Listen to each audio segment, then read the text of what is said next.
there is no freaking way that we can I mean, if you're introducing an adversary that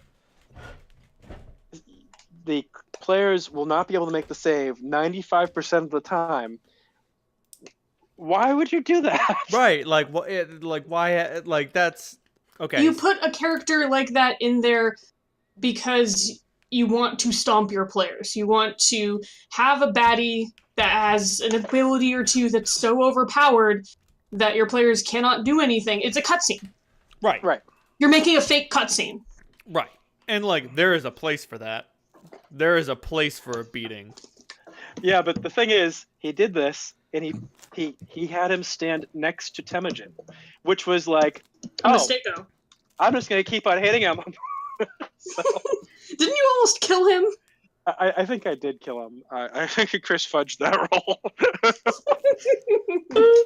Yeah, HP is a lot less. Wizards do not stand next to barbarians. It is a stupid idea. Was it you have great weapon fighting? I forget what you have. I have great weapon fighting and combine that with the barbarian's reckless attack. Because why the fuck wouldn't I be reckless? Because he's going to kill me the first time he hits me. So, yeah. Well, I was also going to say, I was thinking, he's a wizard. What the fuck is he going to do? Well, he was a wizard with a sword, but he didn't seem like he was that good. He was a battle mage. He was a battle mage. Yeah. One of those types, eh? Mm-hmm. He threw a very horrible necrotic fireball at us, which came close to killing us. It got us down to like half. Yeah. Which in one attack is a lot. That's a lot. In 5th edition, that's a lot of damage. Yep. Speaking of lots of damage, I figured out how regular boat combat works, so I'm just going to run airship combat the same way. Oh, okay. Airships are giant damage sponges. Oh no, where do I put this meme? Oh no. So it struck me as I was like doing that stuff with Atriel that like wizards can actually empower any spell with their metamagic mastery, and so they can technically empower 9th level spells. You need don't you need greater level spell slots? No, it doesn't use a spell slot higher than the spells when they're using metamagic mastery. It's like I was looking at it. Is there a spell level limit on? No. Mm-mm. You can do this with Meteor Swarm. Christ. Yeah. It's okay. I've also got something up my sleeve. No, it just this is just something for me to think about in terms of Pathfinder. Is like wizards are freaking obscene. I mean, High consider, levels. if you will. Oh wow. Is reduced by 1. Okay, all right. Okay, you know what? Metamagic Mastery isn't too bad because it lowers things by 1, so you can't maximize a 9th level spell, but you could, Oh, no, you can. You just use multiple uses. So, like at 18th level, you have 6 uses, and so you can actually use even like a 4, one that increases it by 4. It just uses 4 of the uses. Dave, I have some bad news. Yeah. You're not doing it that way. No. I lost Atriel. No. There was a piece of rules text that you may have missed.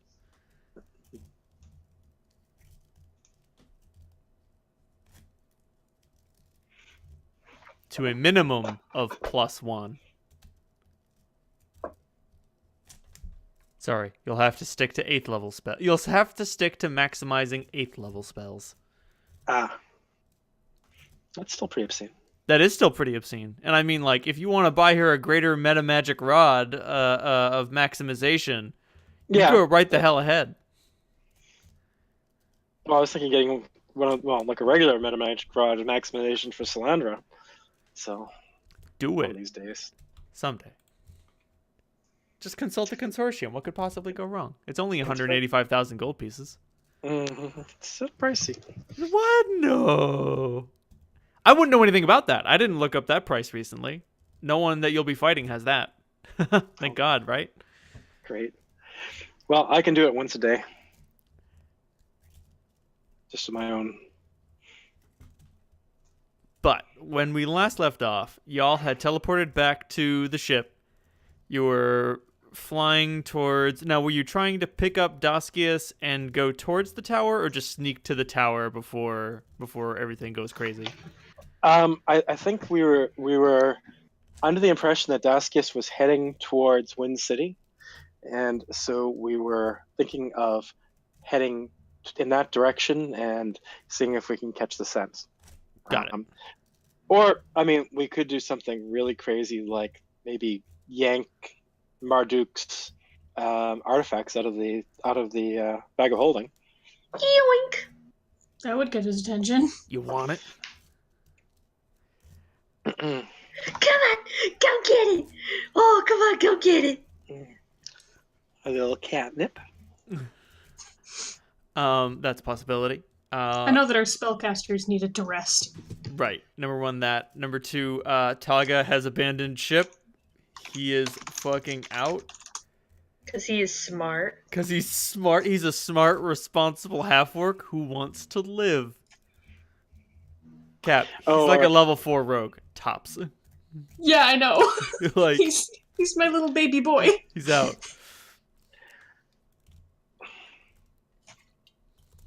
I mean, if he wasn't gonna go, I was gonna insist that he went.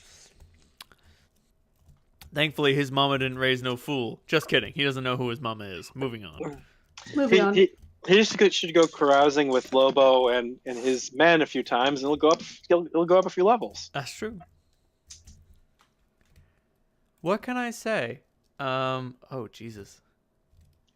Fresh blood of the Black Hand. No. I did miss that last sentence.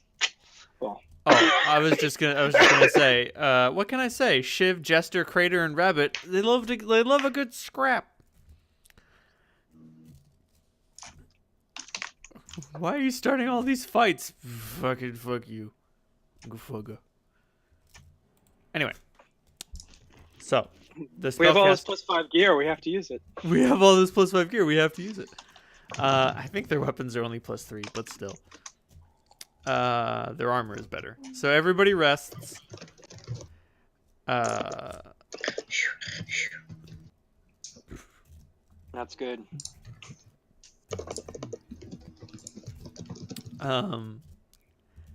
It's weird having a weird ghost elf on board.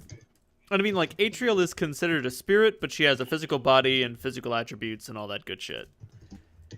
And, like, a hit point score and all that stuff. She can be afflicted by poison and other things that wouldn't normally afflict an undead. She's not a wraith. She's not a ghost. She's a sort of a spirit made manifest.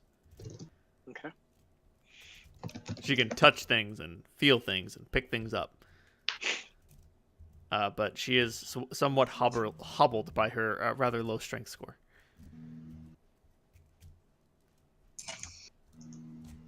So, Holt, it's just you on the ship hanging out.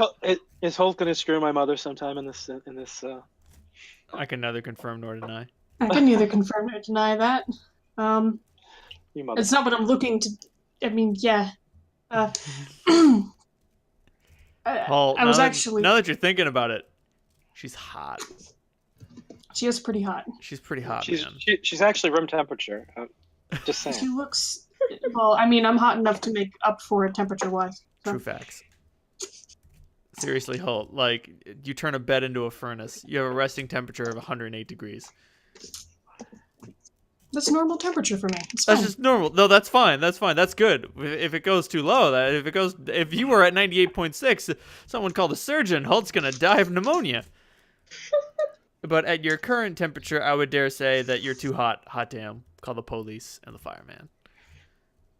I'm not looking to have relations with Atriel anytime soon. I was more hoping to talk to Clem, but if she's already gone to bed, then... She is already asleep. I would say Clem probably got in pretty late. All I'm Right. saying is I don't want any half diabolic, half ectoplasmic siblings. How would they spawn into being? Well, you're half and half I'm a fiend. infertile. Yes, fiends are spiritual things, and Atriel is a sort of similar type thing to a fiend. I Halt.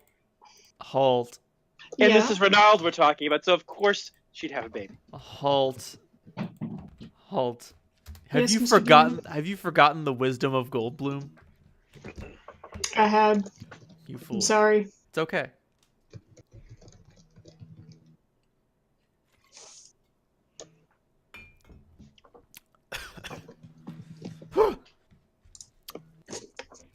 Oh man, I've been nervous about this all day, and now I'm sucking down this Jägermeister, and I'm not nervous about anything anymore. Oh man, I wish I could put downers right now. So yeah.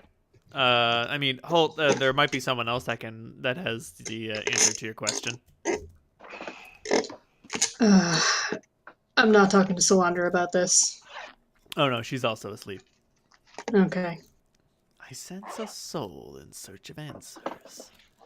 Yeah, and like it totally depends on how late staying up, because Clem gets in fairly late from dropping off Taga. That's also true. For the sake of some delicious railroadery, I'm gonna say that Clem is already asleep by the time you want to have this conversation. Well, it can wait till after the fight. Or not at all, if we end up dying. Holt, send me a private message about what you want to talk about. Because it might be nothing, but I'm just thinking, like, something you can't share with any of the other members of the crew? You've collected, like, the smartest people on the planet. Now that you know that the rest of the planet is populated by yokels. We just discovered bone weaponry. Holy shit. I made a sword out of a rock. Fucking And I'm what? sure Sarush probably has like a wisdom of 20 plus. Oh, way higher. Because all of his other abilities... Like, he has no physical ability scores. He just put all of his points into mental ability scores. That's not true. He has a constitution, but still. Think about all those attribute points you spent on strength and dexterity. Imagine if you didn't have to. I don't know what's going to happen to him when he finally pupates.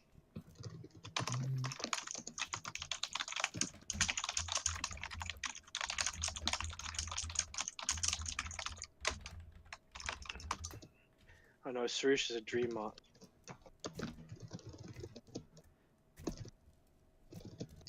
Yeah, it's Clementine stuff. That's Clementine stuff. But now I know it's Clementine stuff. Have any of you guys read Perdido Street Station? No.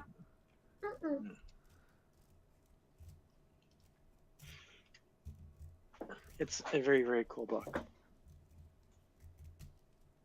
Actually, I would like to have a conversation. Maybe. Oh, with whomstuff? Either Alexander or Zoltan. Ooh. Leaning towards Zoltan. Very well then. It's trivial finding Zoltan. He is he's just chilling out in the commissary reading a book.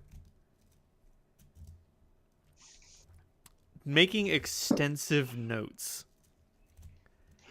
Like this book is all jotted up. He's got a quill, it's got ink in it. He's drinking blood out of a sippy cup. No, I'm just kidding. But every once in a while, he'll cross something out or add something in or write something in the margins.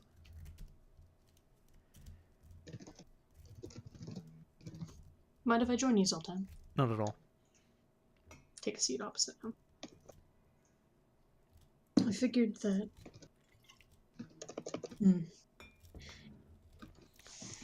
You're a learned man. That I am. And I have the benefit of many years. Have any of your readings led you to knowledge of the abyss? Much. I was curious if perhaps Orcus had some sort of relationship to my condition. No, he doesn't, by the way. He prefers his undead to be servile. Vampires make terrible servants. Doesn't like them to think for themselves. Of course not. That denies his authority. Ah, I see. So it's his ego that plays into it. Definitely. His ego and his fear. He wants puppets, not pawns. Now, Reynolds, remind my foolish player brain, because I don't think Colt would soon forget the name of that god that stopped him at the gateway in the basement of the fortress. Pale Knight? Pale Knight. Colt Pale asks Zoltan, Knight. what can you tell me about Pale Knight?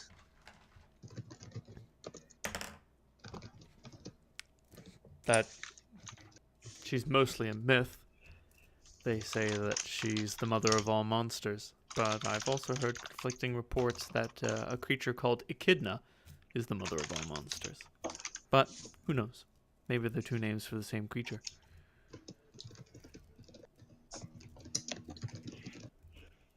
In the bowels of Gemma's fortress, I came across a figure that called itself Pale Knight. And he describes her ghostly appearance, the veil that covered her face, and the power in her every gesture and word.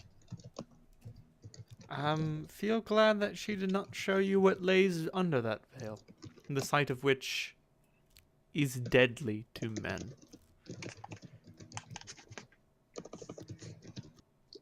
The kind of creature that demanded respect. Definitely. Imagine, or try to, if you will, the sight of which would cause you to physically die.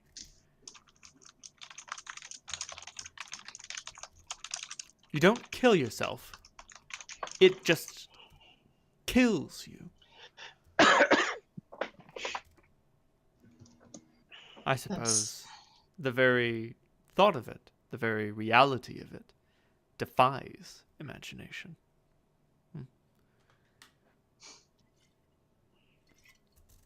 Maybe it's one of those things, if you think about it too hard, it actually does you harm. Undoubtedly. But no, I'm sorry. I'll admit I don't actually know much about the entity that calls itself Pale Knight. I know that she's abyssal. You won't find her or any facsimile in the Hells. For what that's worth. That's worth something. So she's not playing both sides. She's no Demon King Gemma, who bridges the gap between the creatures. She's definitely aligned with demons.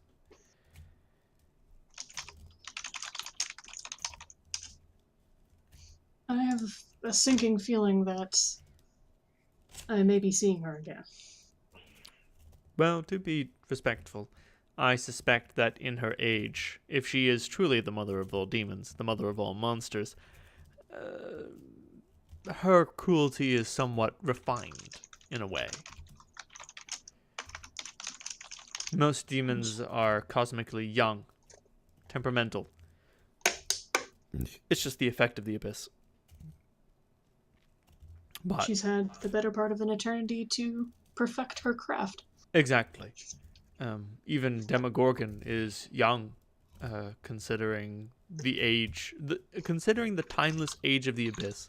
Demogorgon's record of Demogorgon's appearance would put him as quite young in comparison to the full age of the plane itself. And what about Leviathan? I wouldn't call Leviathan a creature, it's more like a spirit. Not like a god? No. No, a god seeks worship. Leviathan is to demons what a beehive is to the bees. They're a part of it. They fight for it. They die for it. They're the appendages of it. But, I mean, in the same way that, like, consider the world bazaar to its denizens. Do you believe that the bazaar has a will? I feel like the district has a certain energy about it. Right. And perhaps we, as denizens of the district, create that energy. Or perhaps we are delivered by it. Then again, the relationship may be more complicated. At my age, it's simple to assume that power comes from the top down. But in my experience, the people who are affected by the power structure do just as much work reinforcing it as the people who benefit from it and create it. Both nods. It's that spirit of power, its distribution, its effects, and its leverage that defines Leviathan to demons. To demons, they probably don't even know that Leviathan exists. Oh, it exists.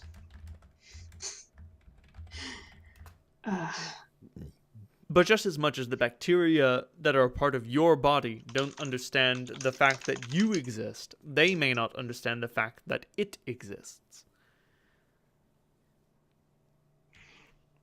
So What a bacteria? They're a doctor thing, don't worry about it. They're a doctor thing. Sorry. So my existing away from the abyss, getting this outside perspective allows me to see Leviathan better for what it is. Probably. That makes sense. Now the question is whether Leviathan wants to integrate you as part of the organism or transform you into something far more bizarre. I'm not sure if it even has that much of an interest in me. I'm not even sure it has that much of a will or an intelligence. I just know that it's powerful. Leviathan is exceptionally powerful. One way or another, we all give ourselves over to the Leviathan. It left something of itself in me. Really? And how does it make you feel?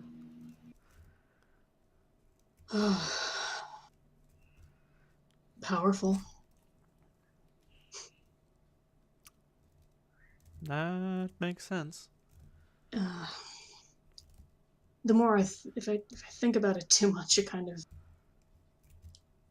Is intoxicating? scares me. Yeah, that's a very good word for it. Power is inherently terrifying. People like to think they want to be king of the world. But between the sort of Damocles problem and the pure experiential phenomena of wielding power, it can actually be very terrifying.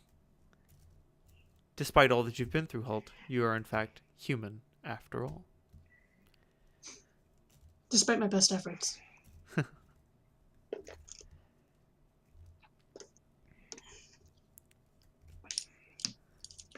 Just try to use your power responsibly. And when I say that, I mean, don't worry, you'll fail. Thank you. Humans. And he actually does. He goes on to further comment. Humans always fail to use their power responsibly, until eventually they are the victim of their own tragic hubris. It's inevitable. Well, on that day, I hope you're standing over me to say I told you so. I don't think I'll need to. I already have. Fair enough. He gets up and goes to wander the ship for the rest of the fucking night. Good night, Holt. Good night, Sultan. There, was that appropriately informative, uplifting, and also dejecting? Yes. Perfect. Holt is amused by his vampiric companion. That's what. And hopefully likewise. You present Zoltan something that he does not find very often. Something that he's never encountered before. Yay. But Clementine, what do you want to talk to Alexander about? Okay, so she swings by and gives a little knock on the door. Enter. Hey, Alexander. There is a weak reply of enter. She heads on in. Oh shit, you look worse than when I saw you a few hours ago. I'm fine. I just put Grub to sleep. It's a bit of an effort. I bet it is. trying to put creation to sleep is probably not easy. It's not. It's like herding cats while someone is trying to shout random numbers in your ears.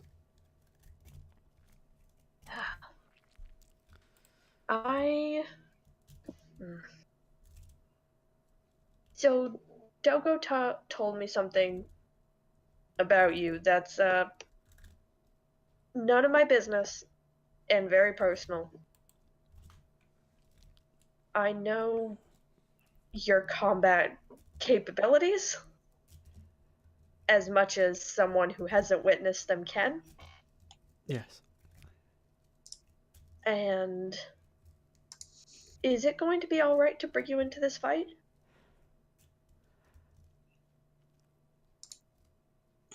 Maybe not.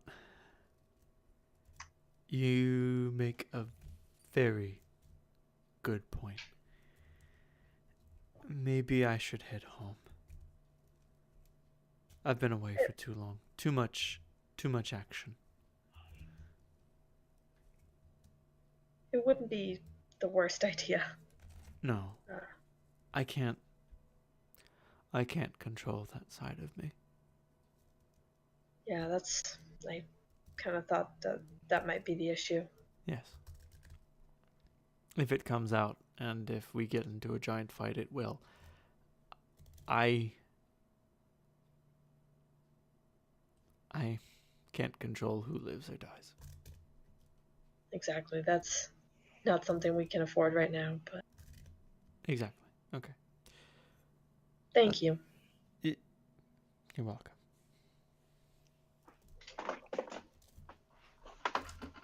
And she kind of scoots over and gives him a little hug.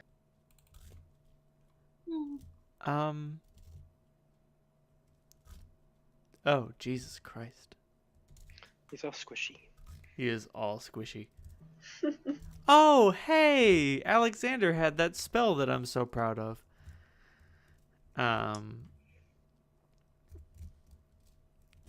He, oh,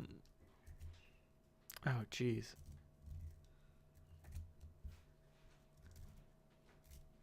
Isolate. Sorry, he has a lot of, like, really fucked up spells. I bet he does. Unadulterated loathing. Jesus.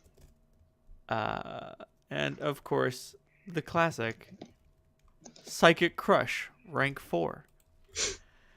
Jesus. Anyway, that being said, he takes some quick notes and hands them to you. He just says, "You'll need to keep Grub up on his regiment. The last thing you want is him ending up useless at the end of this adventure. I suspect you would feel guilty. You got it. Thank you. Clem, you're growing more and more to think that if that did happen, you wouldn't feel anything at all. Oh, I would say I don't like that feeling, but I don't really feel anything about that feeling. Are you all right? That's not like you. I've cut out Whisper, and holy shit. Coming down hard, I see. How long had you been using it? How old am I? How old are you, Clementine? Aren't you like 38 or something? Does it count the years that I spent in a time loop? Yes, I think so. Then 15 years? Clem, I have some bad news. Yeah. Your brain has definitely, irreparably become dependent on the substance. I'm beginning to feel that. And I can't tell you whether you should continue using it or continue not using it.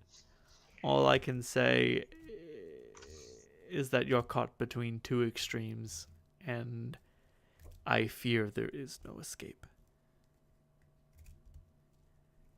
But fortunately, that's a problem for future Clementine.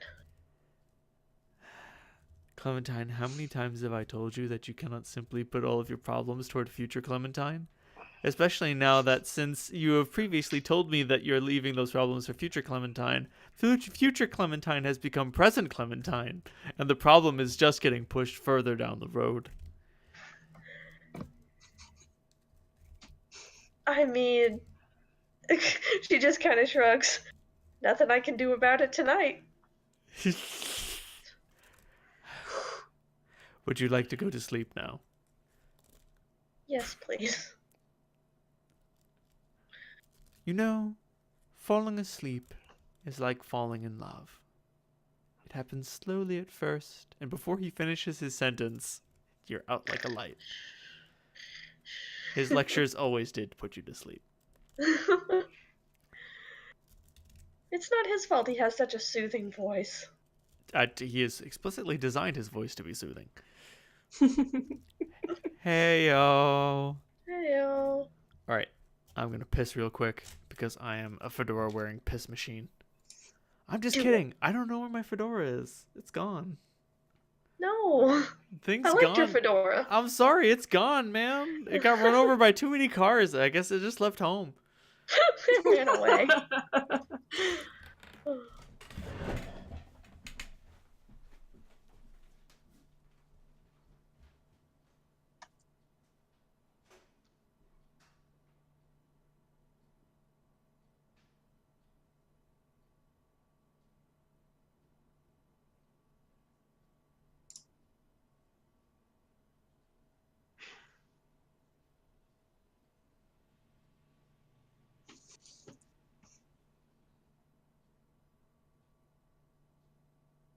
First, we survive this fight.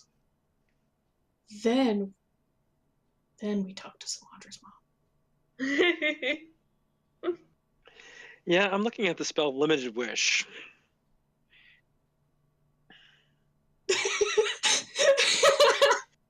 What are you gonna wish for? Well, it might. This, given how what Ronald just said, it might take a full-on wish, which we will eventually get access to. Oh, good.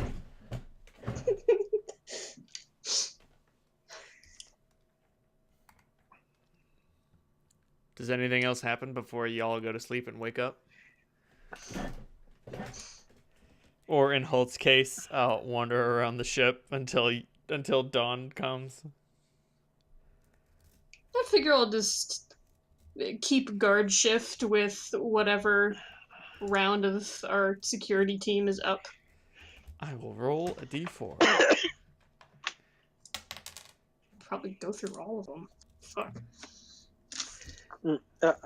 Salandra will attempt to talk to her mother and detect if there is any sign of basic humanity or like affection, and be horribly disappointed. I'm about to say, Affection. there's a sense of distant affection. It reads more like pride than anything. Even despite the shortcuts. I mean, hey, power is power. Power goes to those who can wield it. You chill with Jester all night. Hey. Man, that half-orc, fuck, man. He knows some screwy techniques. Hell, we can practice some of them. We've got time. Yeah. He knows some disarm and trip techniques that make you fucking blush. Fun. He teaches you a thing or two about going after people's joints in a way that you actually just hadn't realized. You're all about keeping yourself protected. And, like, he's not stronger than you, but it's surprising what you can do when you get leverage over someone. You can't stop a sword swing at the wrist, but you can at the shoulder. Stuff like the that. energy goes through there. Yeah. Exactly. And so if you get a nice pop in on the shoulder, the sword strike gets all fucky and doesn't work. I'm impressed. And, it's never too late to learn something new. Yeah. He's working on these things that Lobo is teaching him about called pressure points. Interesting. Apparently Lobo knows a lot of things about these pressure points, and apparently they really, and I quote, fuck people up. And that if you're strong enough and if you're good enough, you can push a pressure point through full plate armor. How many hours do we have before dawn? 8. I'll let him practice on me. All right. Better than the got training one, pad.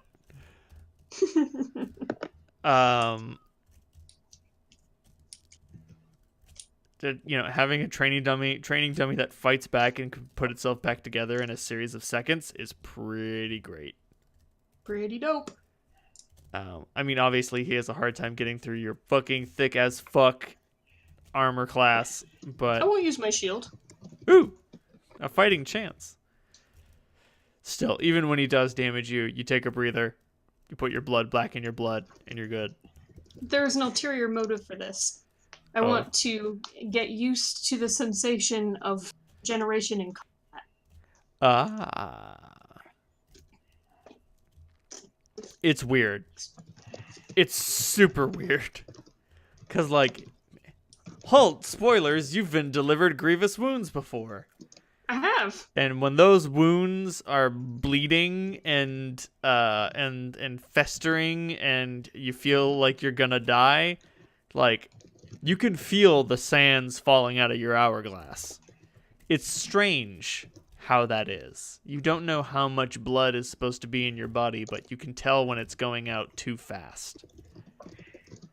And that sensation is that instinct you have is a sensation you're learning to quash, because that's no longer the case. You're basically learning how to fend off shock. There it is. Took the words right out of my mouth, Reynold. Heyo, because like, no matter how grievous the wound that's inflicted on you, you can put yourself back together. Like, and you can survive attacks that would kill a normal man. That being said, you can't survive everything. Like, you're pretty sure if you get your head chopped off, that'll kill you.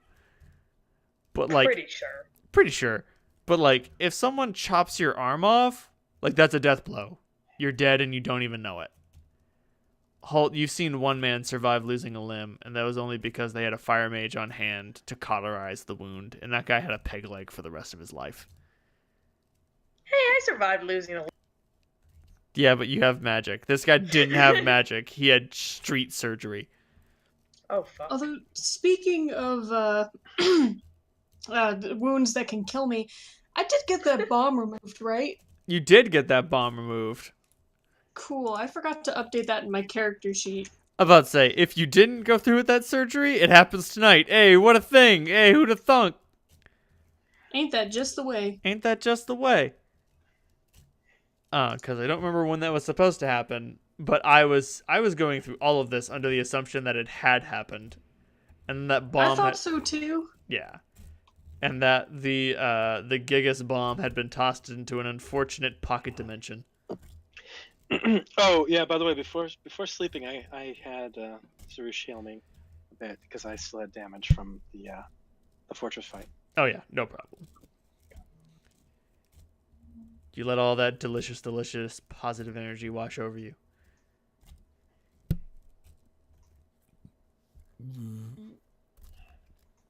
So yeah, this is actually a pretty good night because I have people to spend it with. And the major thing about your regeneration is that it closes the wound immediately, but that wound can open up real quick. Mm-hmm. Until it heals fully, which, as previously stated, instead of taking days, takes minutes. Because one hit point per round is 1 hit point every 10 seconds. So, like, consider your average level 3 fighter who takes 10 hit points of damage and gets laid out for 2 days. You get laid out for 3 minutes. I'm sorry, 2. You get laid out for 2 minutes. Oh shit. You put your ass back in your ass. And that's not even including, like, losing fingers and hands and legs and things. Or Yeah. organ, or like, major organ damage. Ability damage. Ability damage. Like, say goodbye to major organ damage ever again. If I ever say, oh, someone's gonna have to inflate that lung, tell me to shut my fucking gob, because your lung will inflate itself. Or, more accurately, grow a series of growths that allow it to function properly despite the fact that it's collapsed. Mm-hmm. In short, don't worry about it. Anyway, the new day dawns. But you get the feeling time is running out.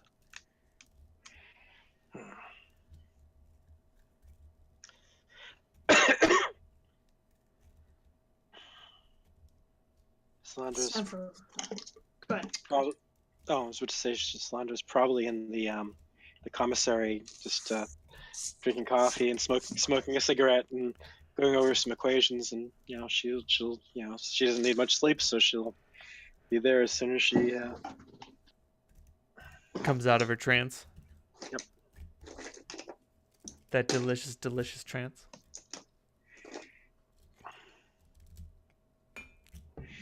Atriel is always nearby. She seems hesitant to move far away from you.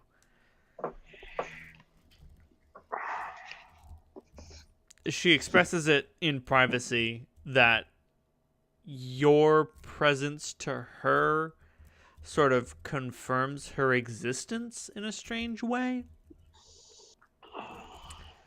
Are you drawing breath? No. It's a bit off your drag, but I'm not sure if ectoplasm can get any benefit from it. Unfortunately not. She describes the sensation to you as if you were dreaming and she were the product of the dream. And if that were the case, she would always want to keep a close eye on the dreamer, so to speak.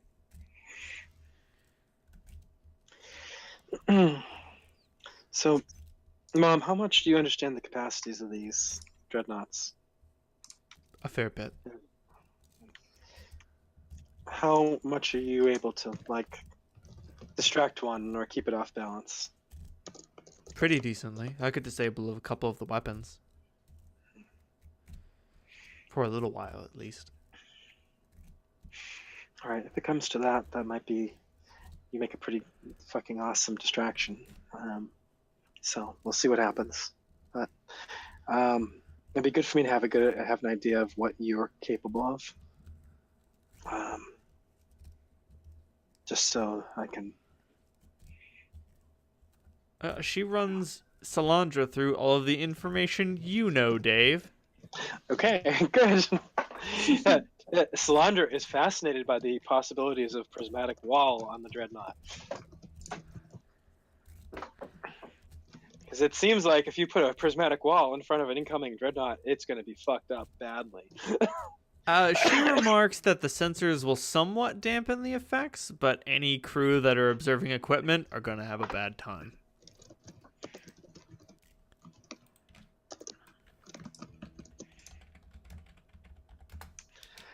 All right, wonder where those guys are.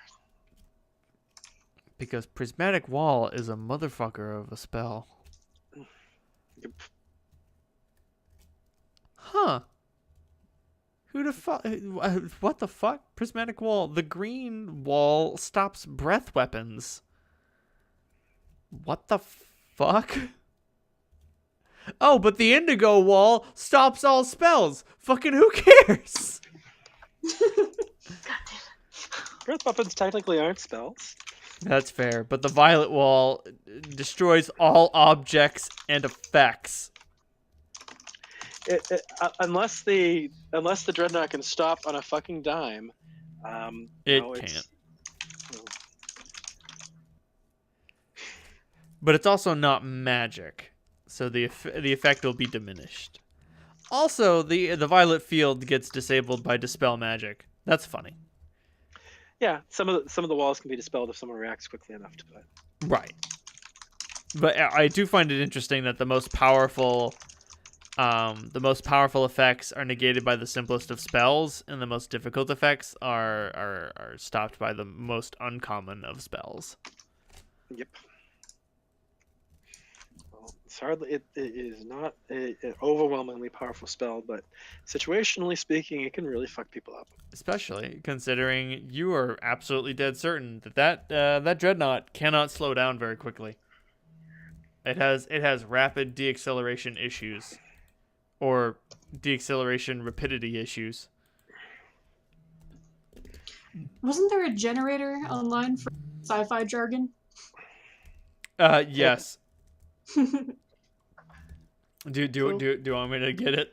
I don't know if you want to get it. I should probably get it. I'm just reminding you that it's there.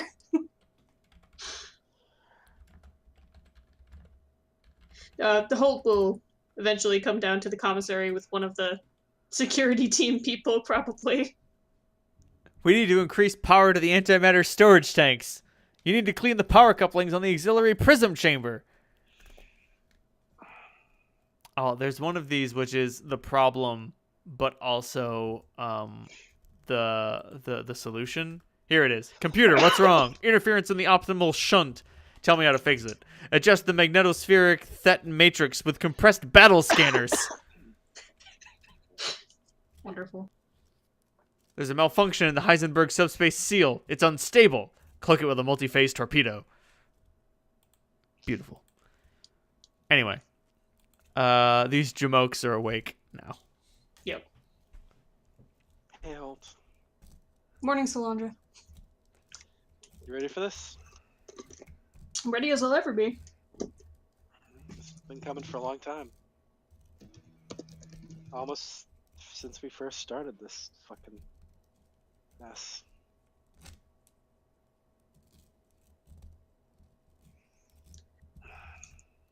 He nods. He has a... I won't call it nervous energy, but he's almost excited. Almost seems excited. Have you seen Clem yet? No? Still sleeping? You want me to wake her up, or...? Yeah, we should talk to Grub too. See if he's come up with any interesting surprises. Hmm. Fuck, we really need to find out what your. If I say your girlfriend, I suppose it's a little bit too open. No. You can say that. I mean, We should find out what your Asmar. You only have one Asmar girlfriend, right? as far as I know, yeah. Be nice to know how she's doing. Because we're about to bring a world of shit right into her backyard. Mm-hmm. I mean, I wouldn't call her my girlfriend. I would really call her the chosen empress. But you do you so. Mhm. And Holt's gonna go up to the what is it, piloting bay? Basically ask Gunnar to thank you, I forgot the word bridge. It's okay. It happens to the best of us. Group meeting in the commissary. She's empress of an empire that is now not much bigger than the crew of this ship. It's a bit bigger than that. There's like 100, more than that. There's like 200 chosen left. There's enough for a small village. The title's important to her, so I'm gonna honor it until she tells me otherwise.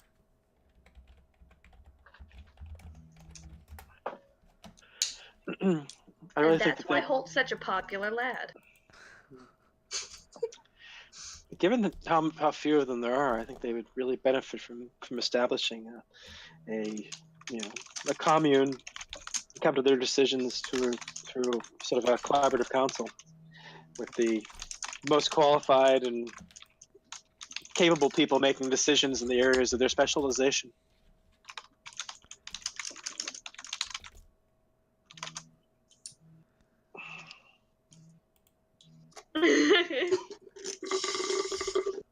Yep.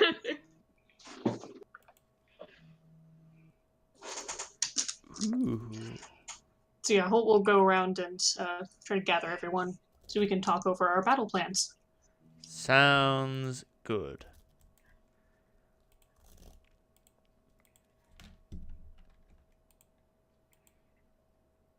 I suppose this is where we discover that Alexander is no longer on board. That is true. So y'all go to the bridge. Alexander and Taga are conspicuously absent. Well, Taga not so inconspicuously because he wasn't going to be there. Right. Couldn't find Alexander anywhere though. Clem? He was... returns to the group. Alexander went back to Wind City. When did this happen? Probably last night. He's needed in the city more than here, and his fighting style is dangerous to everyone, so we decided it was for the best. Clementine, make a diplomacy roll. There is no attempt on her part to be diplomatic. But it's... I rolled a 1. I'm gonna ride with that. Oh Lord, a 1 for a total of what? 1? For a total of 5. For a total of 5. Got it. Aberrations is under knowledge engineering, right? Yes, but this isn't an aberration thing. So I think this is just like an Alexander thing. This is an Alexander thing. Still, how many ranks do you have in knowledge engineering? I've got a plus 14. It will inform your sense motive roll. All right. That was a 36. Solandra, it suddenly dawns upon you that aberrations and mind flayers in particular have one way of fighting, with absolute abandon and disregard for the sake of the living. And you realize Alexander is a pretty chill guy, but if he fights like an aberration, that puts everyone on both ships and anyone in the way at risk. All right, understood. Yeah. Well, I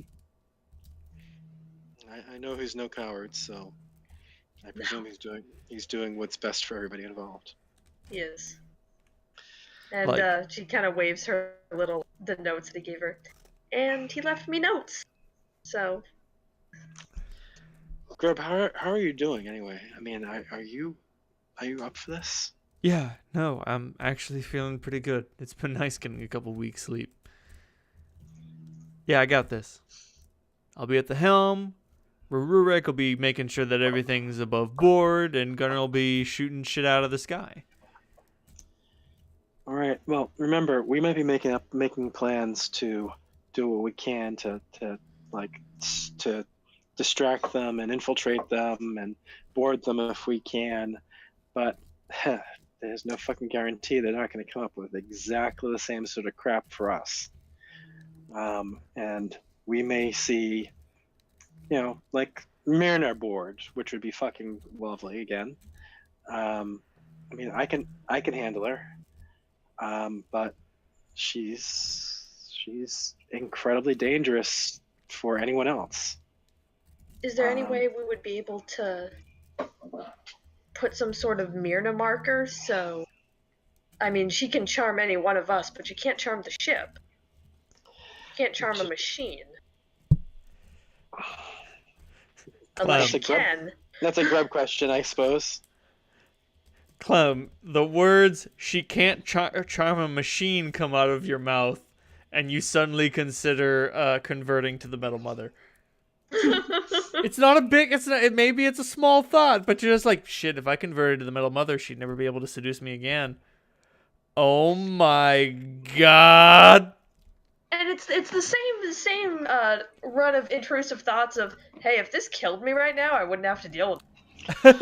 Well, But the thought is still there.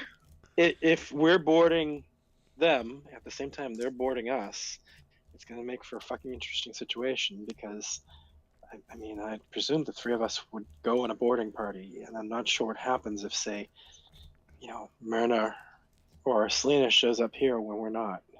Well, I can think of some very ugly scenarios. Gunnar pipes up. Duskius is too insecure. If the three of you get on his ship, he'll never let his entourage go and meddle with us. Besides, I have plans. He probably considers his ship the most valuable resource he has, and if he loses that, he has no way to get another one. So. It's not just that. Wait, did you say the key? No, I said the ship. Ah, no. He says, no, I don't think he cares too much about the ship anymore. I think he cares more about the keys than anything. Oh. Right. Undoubtedly, he keeps his close at hand, and the last thing he wants is for you to get hold of it.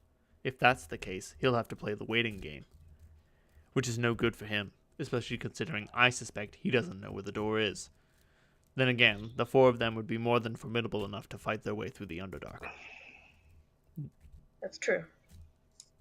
That being said, I don't think the ship matters to him much anymore. He's drawing us out as much as we are. He is drawing us out as much as we want to destroy him, I suspect. Though, with the ship, that's one of his biggest tools to hold over our head. Exactly. If it's gone, he won't be able to threaten us with the destruction of cities anymore. Exactly. But that's all it's good for at this point. It doesn't help him complete any of his other objectives, insofar as it affects you. It would be actually not a stupid idea for us to put at least one of the keys outside of his reach. Because if we lose... We could put it in the consortium?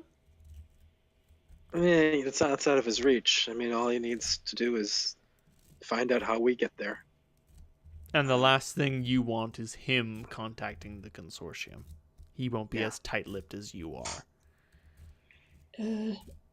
Remind me, we couldn't put the keys in our vault. Why?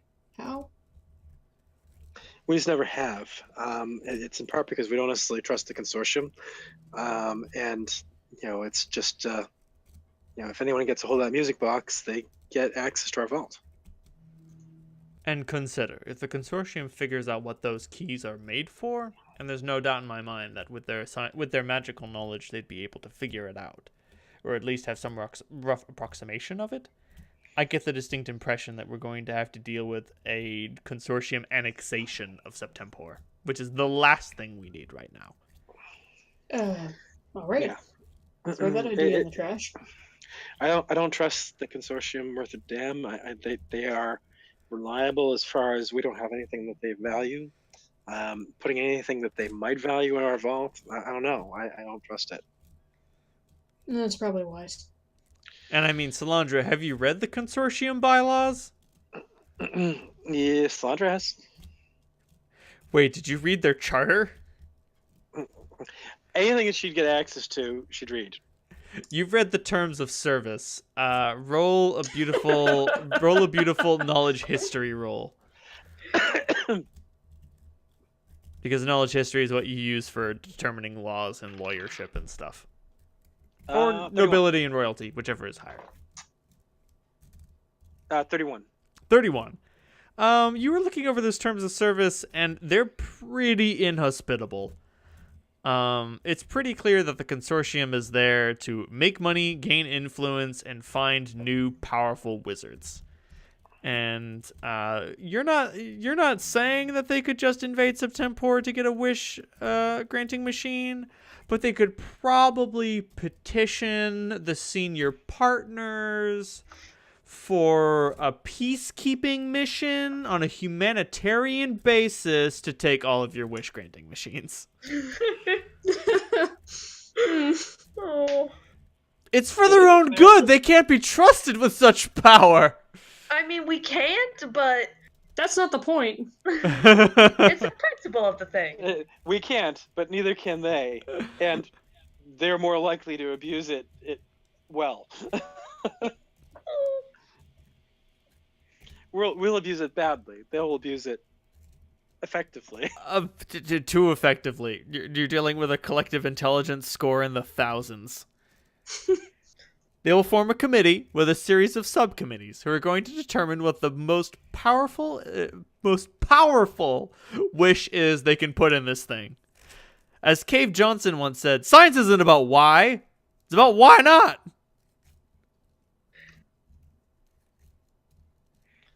Well, in any case, I think it's not the smartest idea for us. What about Aziz's temple? I wonder if the wards have regenerated enough to be protective. How long has that been? It's been over a month, right?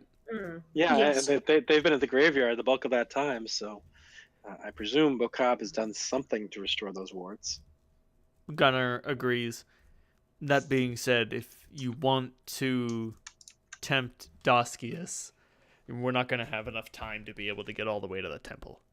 Well, we could get to the temple or Vindriza's settlement. Your choice. We can't do both. The ship is fast, but it's not that fast. Clem, Mom, do you have any tricks up your voluminous sleeves that could conceal this in a way that Doskius couldn't recover it from? Atriel shakes her head. Any spells that I know and any subplanes I could send it to, he'd have just as ready access to. Womb of Gaia? I look at Clementine, hopefully. I mean, yeah, if you want to wait till tomorrow for me to prepare it. Number one, if you want to wait until tomorrow for you to prepare it, but Atriel shoots back, do you really think he's not going to be able to find it in a hole in the ground? I mean, you already found it in a hole in the ground once when we first met him, remember? Well, he didn't find a fucking thing. He stumbled across Auntie's operation. So, he's just a fucking scavenger. True, but the effect is the same. Scavenger that he is, foxes often hide their food in holes, forget about them, and then they get scrounged up by something else. Sorry, y'all are gonna have to probably play with fire. Well, I mean, let's be real. If we're going to get beaten here, those keys were already lost. Yeah, unless they do a sneaky end run. Yeah, I guess we'll be dead anyway. I'd rather have him not win. Hey, all right, Solandra would know the answer to this question, so she's not going to ask it. What happened to that thing that Clementine had that allowed us to go to the bug world? You could go to the fairy world here, and you could leave the keys there, but at that point, you're leaving the keys at the hands of the Fae, which is probably not such a good idea. I mean, you won't be able to find them, and neither will Daskius. When you say the Fae, I meant the bug, the extraplanar guys, or extraplanetary guys. Oh, the Farons? I don't Yeah. think Clem has a way to contact them. Yeah, not that I know of. Oh, that device we used is gone. Oh yeah, that thing was Yeah, one that use thing got blown the only. fuck up. Okay. Good thinking, though. It sent out the signal and was like, "You want me to call someone how far away?" And then did it and subsequently exploded. And then they were like, "Hello, we are 5-sexed cockroach people. How are you?" And your response was, "It's all good in the hood, G. Can we go home?"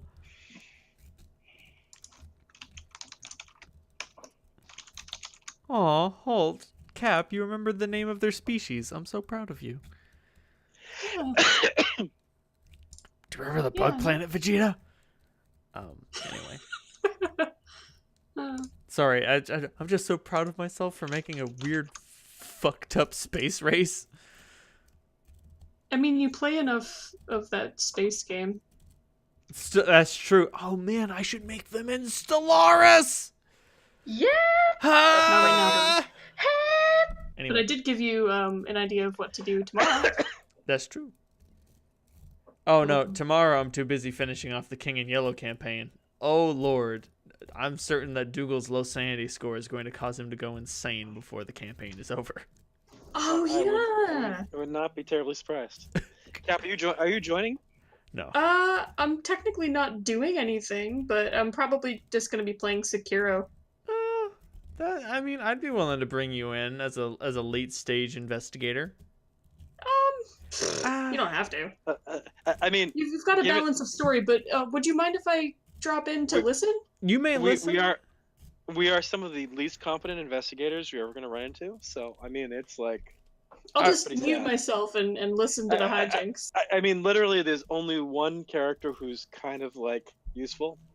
I was about to say, I actually really like the dynamic of totally useless investigators trying to figure this out. So I'm sorry, Holt. I'm going to veto you joining the game. But of course, you're always permitted to mute and listen. Thank you. And laugh while Smokey's housewife loses her fucking mind over this fucking shit. I'm laughing already. Oh, that'll be great tomorrow. This is just scandalous. It's just, if Dougal gets an opportunity to seduce someone, that will go well. I mean, his die pool is insane because he has fame and good looks. That's true. But aside from that, he can stab you. Stabs are happening. Yep. Anyway. Farons are out. Fairy Circle's out. The Vault's out. Guess we're just gonna have to hold on to the keys. Grub pipes up, "Hey, just remember, only the other scion of your deity can take the key that you have." Yeah, I know. Oh, you're right. So, Holt, you only have to worry about Daskius taking your key. Clem, you only have to worry about Tori taking your key. And Solandra, you only have to worry about Myrna taking your key. That's a good point. Though, Solandra, if Myrna asks for your key, you're gonna give it to her. I've had a conversation with someone a little more charming than Myrna. I think that we can handle her. That's true. All right. Solandra, you have in fact met someone more charming and more seductive than Myrna. That's the spirit. And so innocent. Kira has such an innocence about her. She's the veritable image of the girl next door, or angel next door. The naked, tattooed, like highly sexual girl next door. Right. Yeah, and Yes, and so you only have to worry about whoever it is you're facing. Grub says with a shrug. Gunnar pipes up and he's like, "All right, I've got some good news and bad news about how I'm drawing up these battle plans." Okay. The good news first. is I think I can scuttle the dreadnought. Ooh, Oh. okay. The bad news is there's no way I can do it without scuttling our ship too. Yep, I figured you were gonna say that. Exactly how are you planning to do this? Crazy Ivan.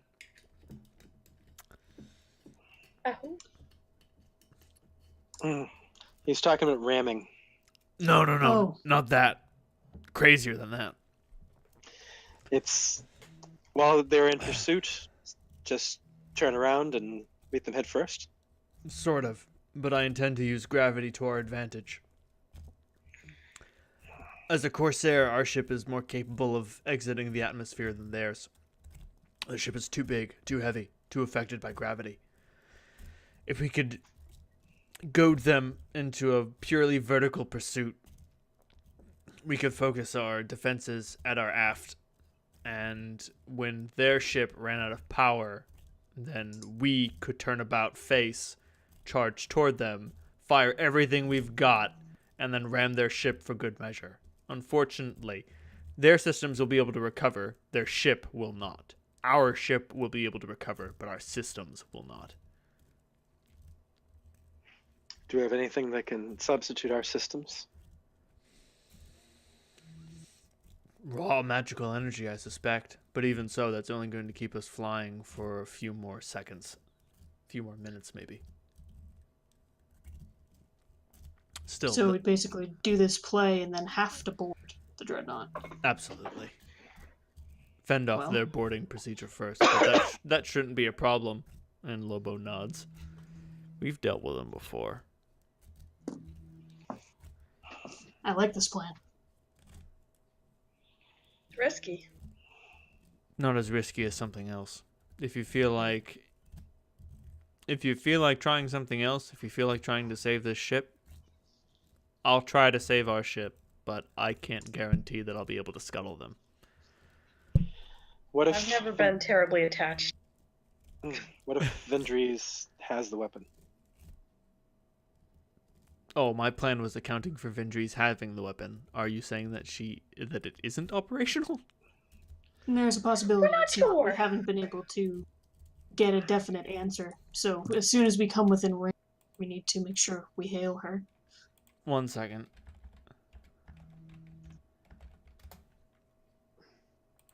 You tell Gunner that the weapon, Vendries' weapon, might not be ready, and he gives you a succinct blob sweat.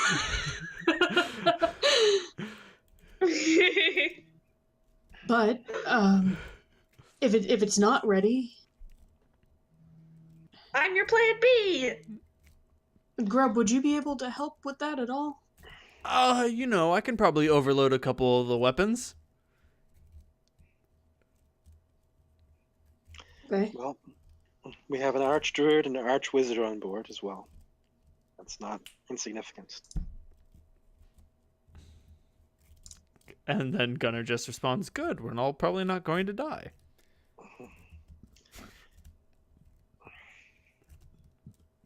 Have we let you down yet, Gunner? Don't answer that. He considers his dead triplets, and he's just like, Yeah, the thought of that catches up with Holt after he says it, and he just winces. "Have we failed you yet?" "Well, actually," don't answer that. Yep. I don't mean to say, "Well, actually," but Well, technically, Slender can resurrect them now. oh shit. I mean, as long as you don't mind taking negative levels. Oh no, that's not negative levels. That's the Oh, that's the diamond binding. dust. Interesting. I'm not saying don't do it. I'm just saying don't tell Clem. The circle of life has no beginning or end. Anyway, So don't fuck with it. it's a very delicate balance. Or just fuck with it carefully. No! No, slippery slope, slippery slope. I mean, I should have died. Don't remind her. Anyway. What's that line from Good Burger? Right, Abe Pagoda says, I should have died years ago. And Kenan Thompson says, tough break, buddy. Don't forget, Abe Pagoda was in that fucking movie. Anyway. Jesus Christ. I know, right? Alright, so what's on the docket? You guys ready to fly? Let's think we put are. this baby in the air. Why don't Maguses have this spell? What spell? Oh, I have a potion of non-detection. I was just looking over what it does, and I'm like, I should have this spell, but I don't. Not until next level. You make a good point, but fucking rules are rules, fam. Well, I do have the potion, so that will do the trick. Non-detection is some fucking delicious, delicious shit. It becomes very difficult to detect via divination spells.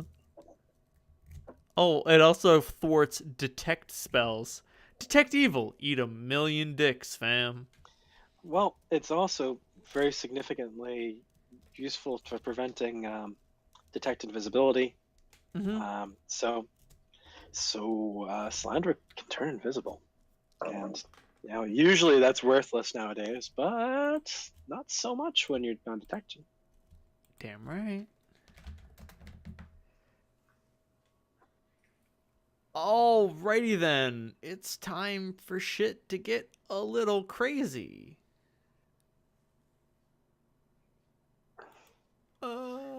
Let me just look up my favorites list real quick. Damn, 253 subscribers. Fucking got them. Hell yeah. Yahoo! Woo! How many people have actually need fancy clothes. watched Septemport, by the way? Have you kept track of that? Not too many people. Basically, as near as I can tell, one of Marty's friends, Big Smoke, is the only one who is continuously watching every episode. So, Oh, wow. hi, Big Smoke. Nice Shout to out see to you. Big Smoke. Shout our out to number Big one Smoke. fan. But I mean, I consider sort of putting this all up to be sort of like more posterity than anything. Like, no, it's cool for us. It's like if so years from now we might like say, what the hell happened? right. Like, I cannot tell you how many parts of the evil game that I don't remember, mostly because I don't remember them. But here we are. All right, everyone. Get ready. Yes. It's so good. Well, Mom, step one of your payment. She cricks her neck and her body surges with electric power. Let me show you a thing or two.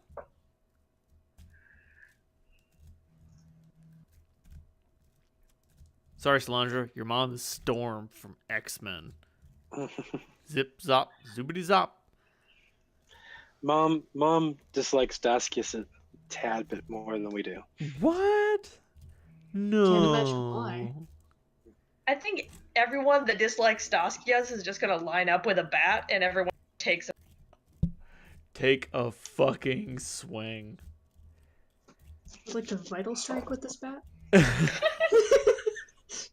You deal 4d10 plus 18 damage. Fucking got him! Fucking Earthbound Nest style. Swing for the fences, baby. So let me explain exactly what happens. Please Okay. do. So you guys fly over the north end of the graveyard and double back around, and the dreadnought is heading towards Wind City, maybe a few hours before it reaches the city, and therefore a few minutes beyond a few hours of Wind City being just settled into a series of smoldering ruins. And your ship tags the dreadnought.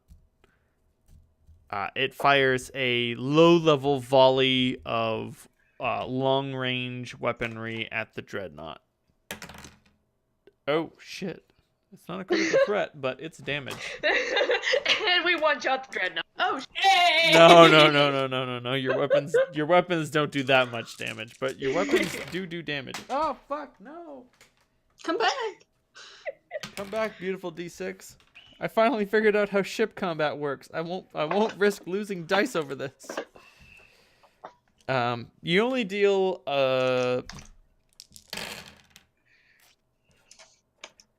Oh, that's better. You only deal 38 points of damage to their hull. But hey, damage is damage. Got their attention. You do in fact get their attention. Holt, how would you describe Doskius' temperament? Volatile? You guessed it. That's a very good word. I was gonna go with childish, but volatile is like so much petulant. better. Petulant. You filthy petulant worm, and then you backhand him.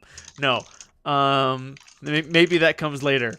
Maybe we'll worry about that later. This is a tool that we'll use later.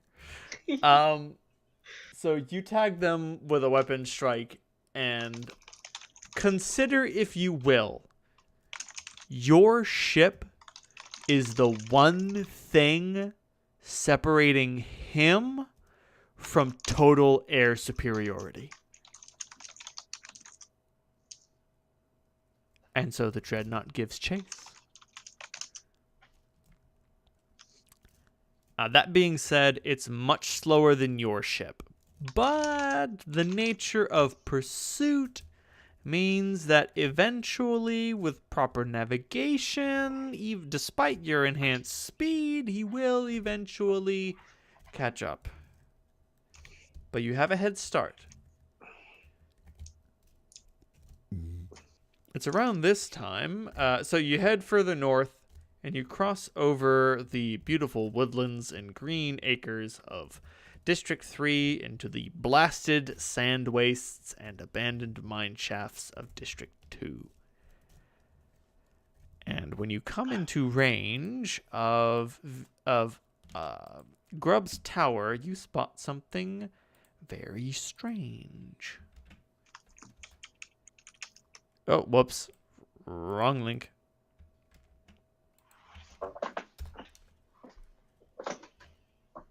There's a village now.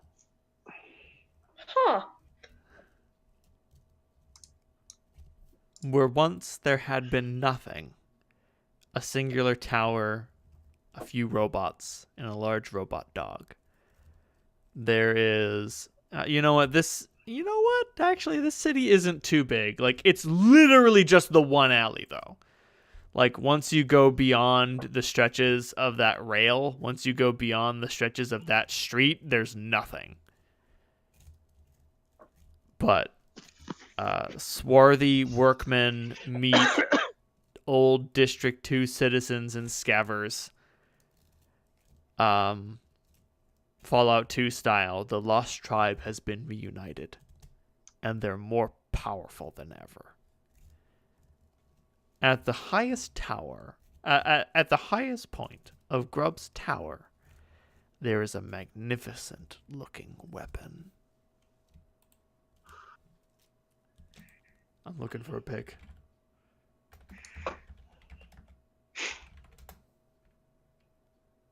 Ooh.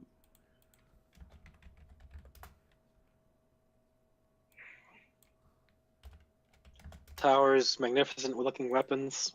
This is all sounding very phallic. Oh, it is.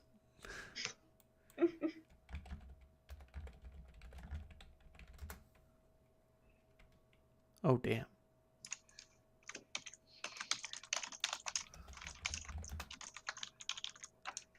God damn it. Never mind. I can't find anything good. Oh, well. Kills ghosts, apparently. Cool. Now Now you're double dead. Get triple cadetified, biatch. That being said, so as you guys are rolling by, who gets Vindres on the horn? Either Gunner or me. Holt, do you defer this over to Gunner?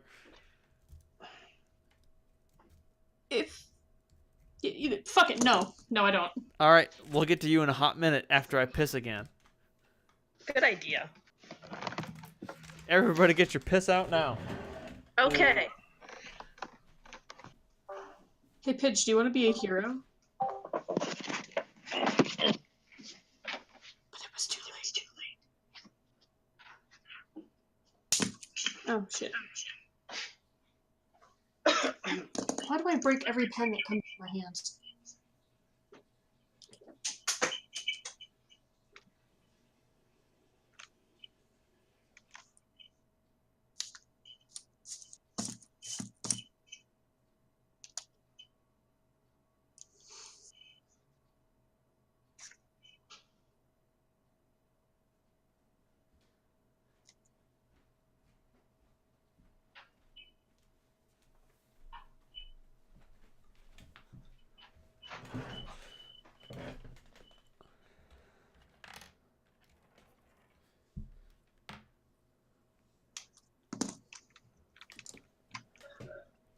So it takes a few hours for you guys to go around the graveyard, and it takes a few hours of pursuit. And by the time you reach District 2, dusk is descending. The entire world is bathed in iridescent purple light.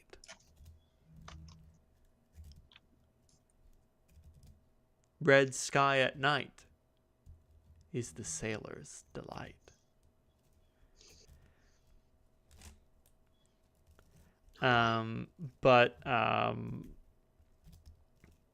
Holt, as you get on the horn, you get a response of, "This is a secure channel. Who is speaking?"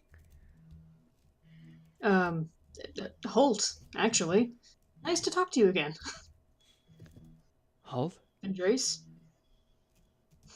How are you? Fine for the moment. I have news. Okay. We're, on our way to you, and we're bringing company. What kind of company? The Dreadnought's tailing us. We're gonna end this once and for all. Are you ready? Ready? No. Can we help? Yes. If only we had a few more weeks, but isn't that just how things work? I explained to her, the basic gist of Gunner's plan. To get them high up in the air. And, then we're gonna turn the fight on them. Okay. We can use that. The weapon will work, but it will destroy itself in the process. That's fine. If we can... Give me a minute. And she barks a Mentat-style mathematical equation at someone. Mm-hmm.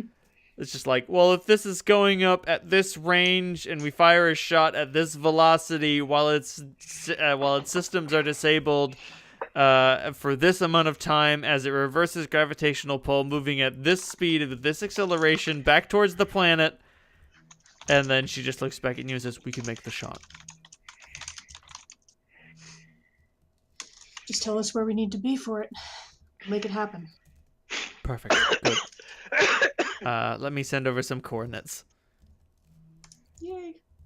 Your ship's equivalent of the fax machine spits out some vellum with some like Some coordinates. vellum ticker tape. Yeah, no, and like Rurik sees it spitting that out, and he's like, "We still have that on this ship?" And Grub is like, "I reinstalled it. I figured we needed every function we could get our hands on, right?" And Rurik runs over and brings the sheet over to Gunner, and he's like, "Are you fucking kidding me? Yeah, fine, we can make that work." But so it brings you like so it brings you closer to Grub's tower than anyone might like to be. You can see it vaguely in the distance, and adjusting your course in such a fashion makes it so the dreadnought is able to make some shots on you. The projectiles that it fires are red and iridescent. It also fires these strange rocket-borne projectiles. And when they hit your ass end, they blow it to pieces. Oh, fuck. Grub gets on the horn and he just says, "Everybody hold on to something!" Anyone who's not part of the boarding party should probably get transported down now.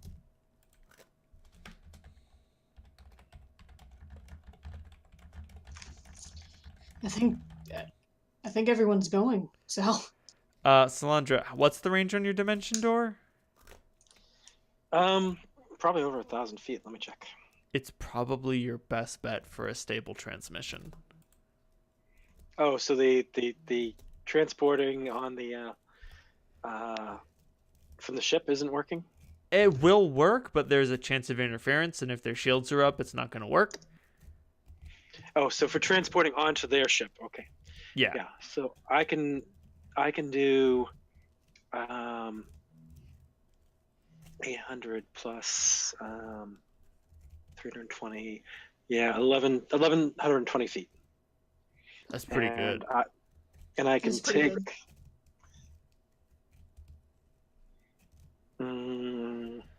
Bring along one additional willing, medium or smaller creature carrying gears or objects up to its maximum load, or its equivalent per 3 caster levels. So that means you can bring 5 people.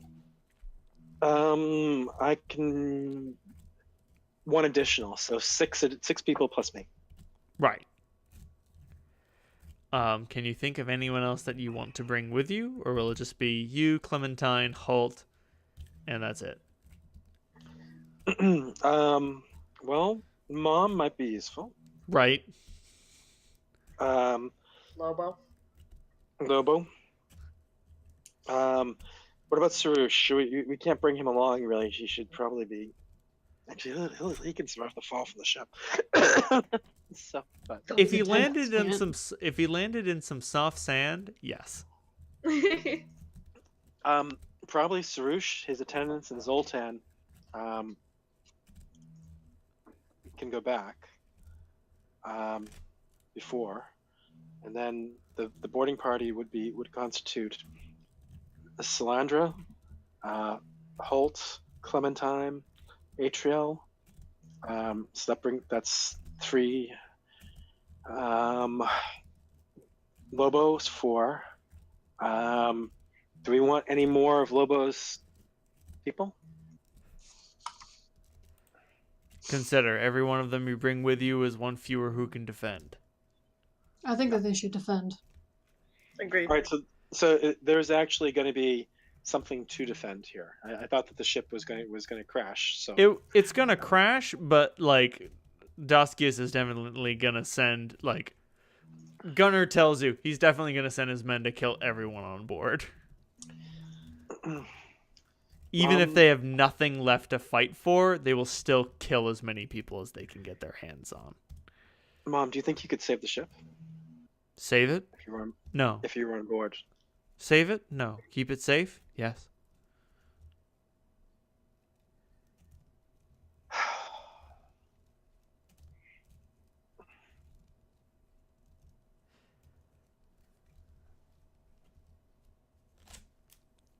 I'm sorry, my dear. I can't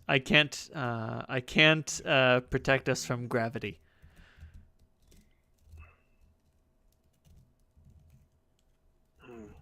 But at the worst, you can transport people off. I can do that. Yeah.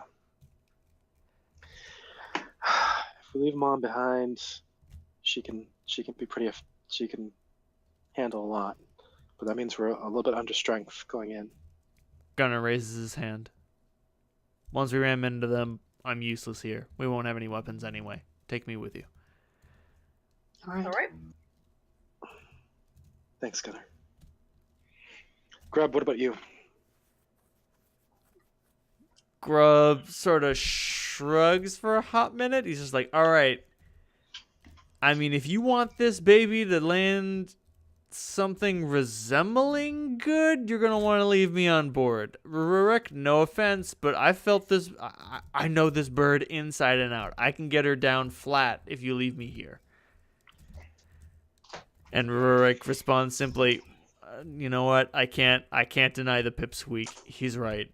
I can get this thing on the ground, but I can't account for how hard it's going to hit. I walk over to Grub. I grab the back of his neck and I drag his gangly ass face back down to mine and give him a kiss. Ooh, you've acquired 1 Kira point. I say, "For luck, you dumbass." If you didn't do it, he was going to. All right, what about you? I hold McCavity up by his scruff.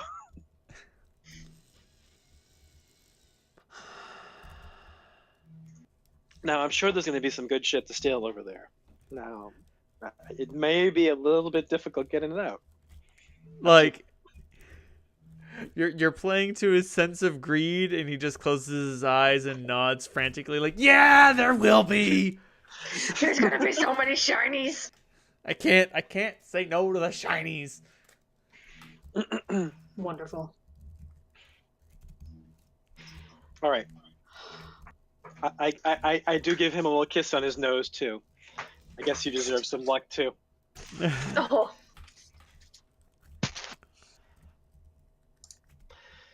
As the best laid plans offered by anyone, things go sideways almost immediately. No plan survives first contact. No plan survives first contact with the enemy.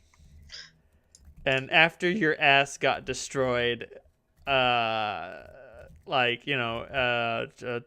fucking power is getting converted, shields are being strengthened, people are shouting shit, and unfortunately the three of you, technologically illiterate as you are, like, all you can do is ask, is everything gonna be okay? And Gunner's only response is no. And at that point he begins executing the crazy Ivan, as you all eat fucking 6 G's of pure force. Oh, jeez. Yeah. Oh, jeez, the G's. I don't know how many 6 G's is, but just assume it's bad. Like, you're It's all really bad. Like, hold. Yeah. When we arrive, my ass is going to be a little dazed. So if we end up in like some shit, just bear that in mind. Like, No problem. Just stand behind me.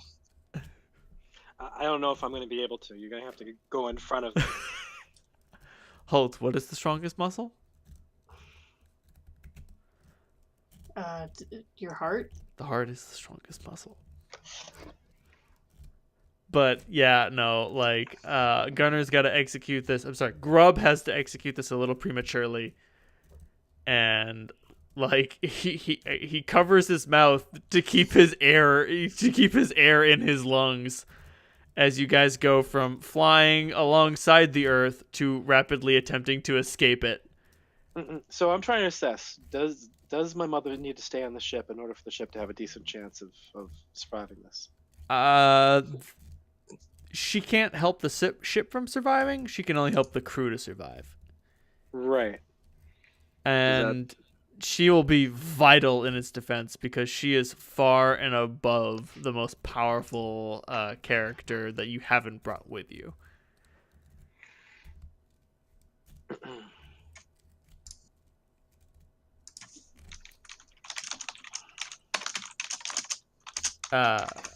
But yeah, you'll all eat a series of nosebleed-inducing G-forces as the ship, those not strapped in are advised to hold on to something because those not strapped in suffer the effects of gravity as the ship's gravitational field desperately attempts to keep up with the way that it's moving. And as it flies up into the clouds, beyond them, into a series of into a spectacle that is, mostly void, partially stars. Clem, make a delicious wisdom save. Oh, you got it. Excuse me, monster. He's like, is it cuddle time? And I'm like, nobody. It's fight time. It's fight time, baby. Sorry, a will save or a wisdom? It's a wisdom roll. Okay. A 22. A 22? Yeah. Okay. You see this. Oh. Clementine, pick a constellation. Andromeda. Andromeda. Let me look up the Andromeda constellation.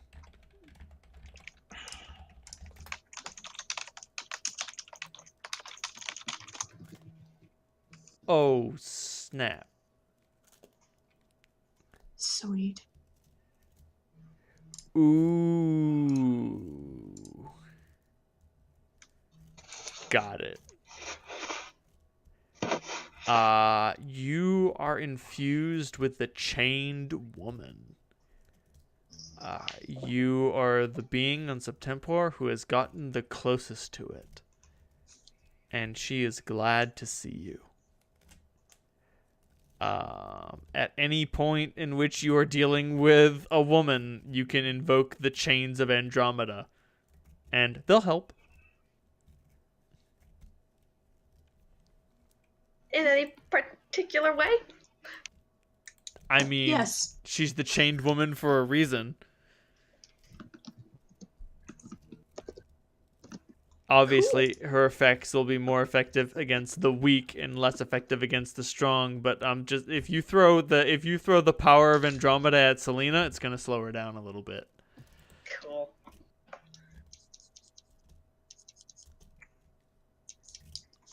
Oh God. Okay, yep, you know what? That makes sense. So, you guys suffer 6 Gs for a series of, 20 seconds as this thing alters course, and it's like, ah! That being said, you hear this awful cacophony. The sound of Vindriza's weapon striking the dreadnought's hull is indescribable.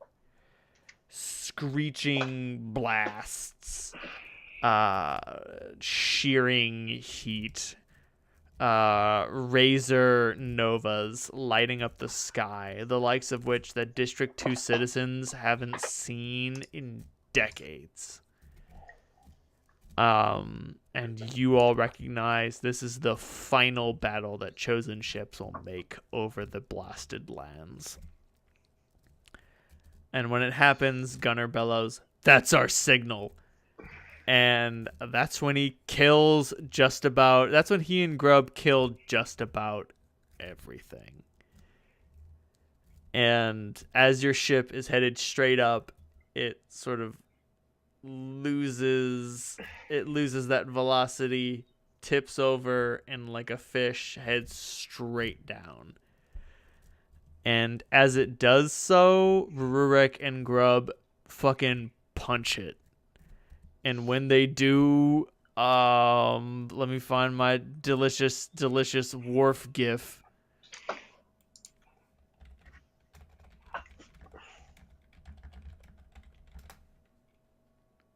Yeah.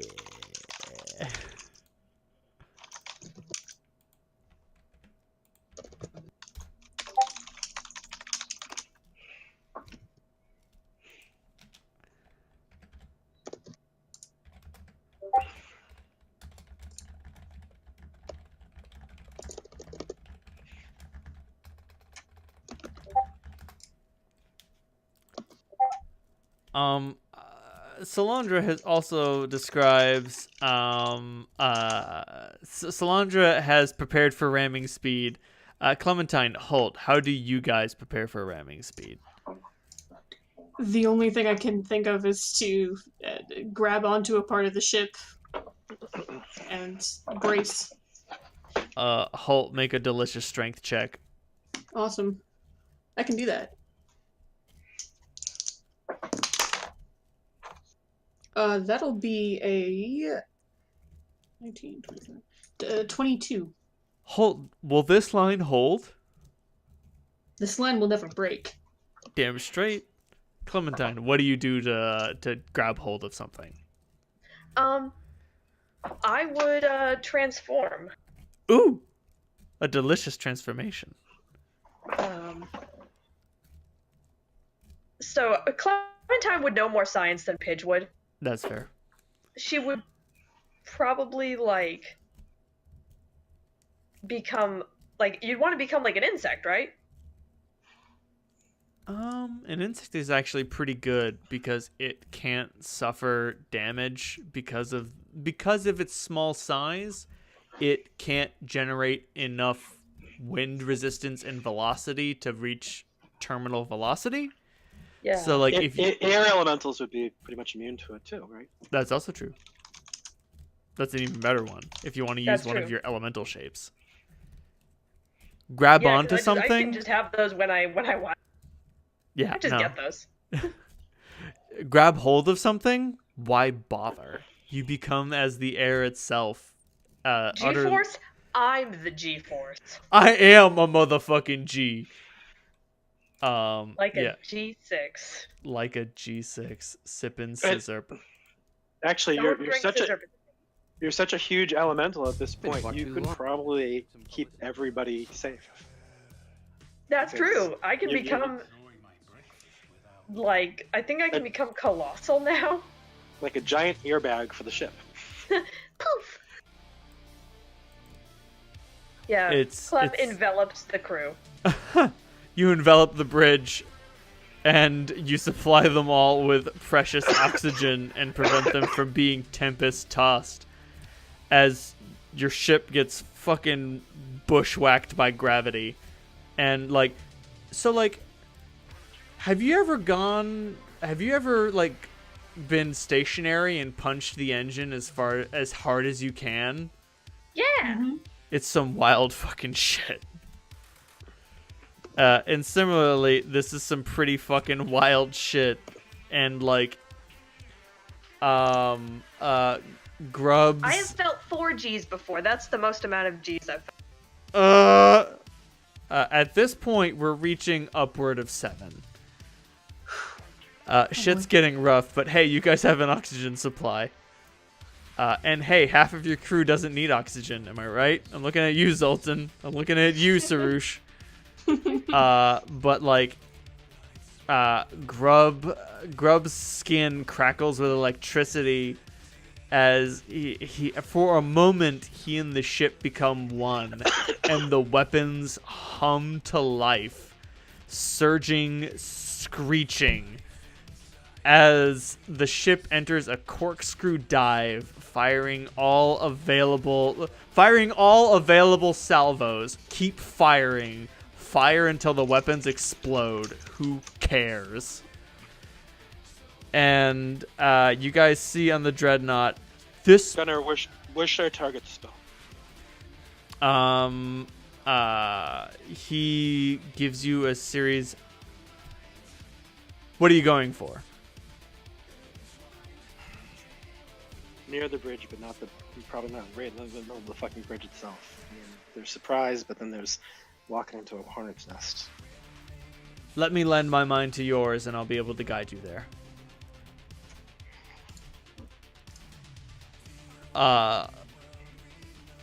Lobo crawls his way onto the bridge.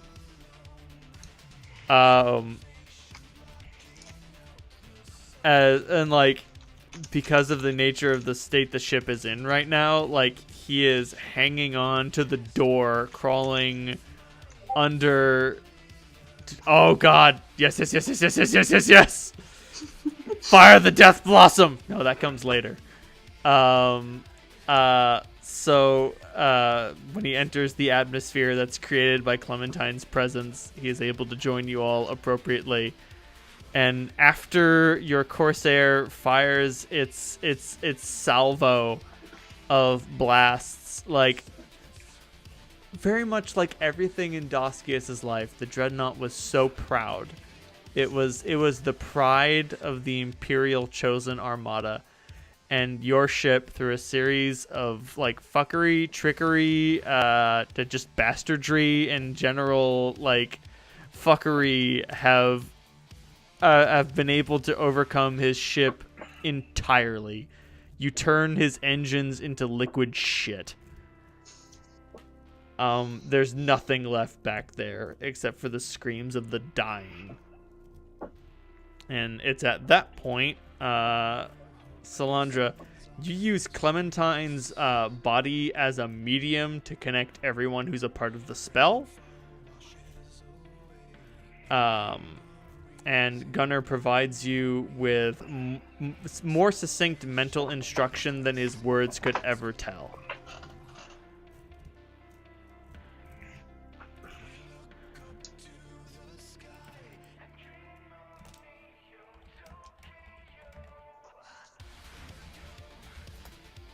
Do you heed his orders? Yes. Well, I take his suggestion. Fair enough.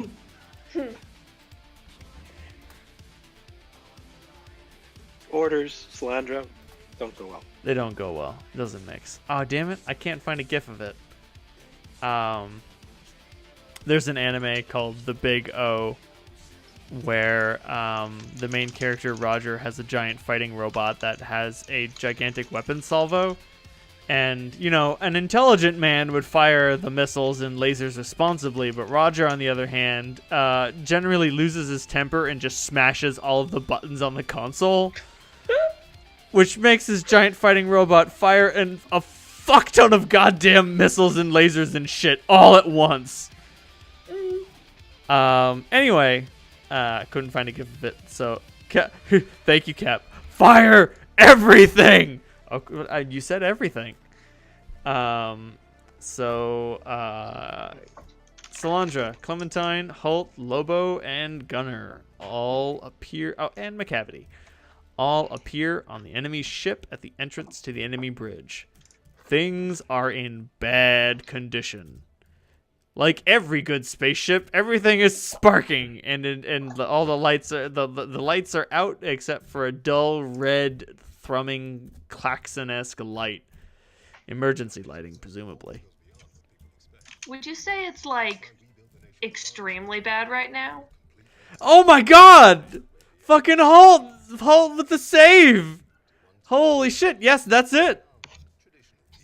Nice. And like, as I said, a sane person would fire like a couple of those, but Roger, the fucking maniac, always fires all of them at once, always, every time. Just like. Reynold, I would like to do something. What would you like to do? When we reappear on the deck, I would like to down this potion of heroism. You're not on the deck. You're at the door to the deck. You can down a potion of heroism, but it's a delightful feeling. Marvelous. They last a long time, so you could have downed it before we left. No, I wanted to wait until we were boarding. It's important. Holt, you know that feeling that Handsome Jack has all the time? Yes. You're feeling it, baby. Wonderful. You can't do anything wrong. You're the hero of this story.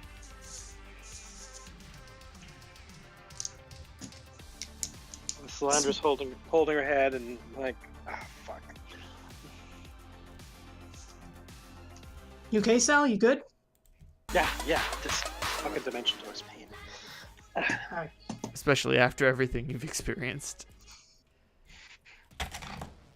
Who is bold enough to kick down the door to the bridge?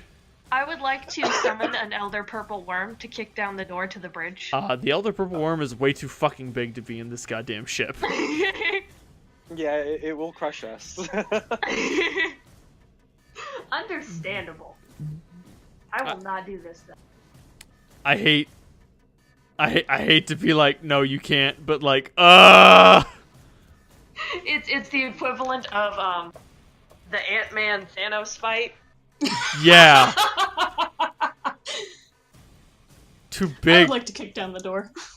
Roll that beautiful strength footage. Come on, heroism.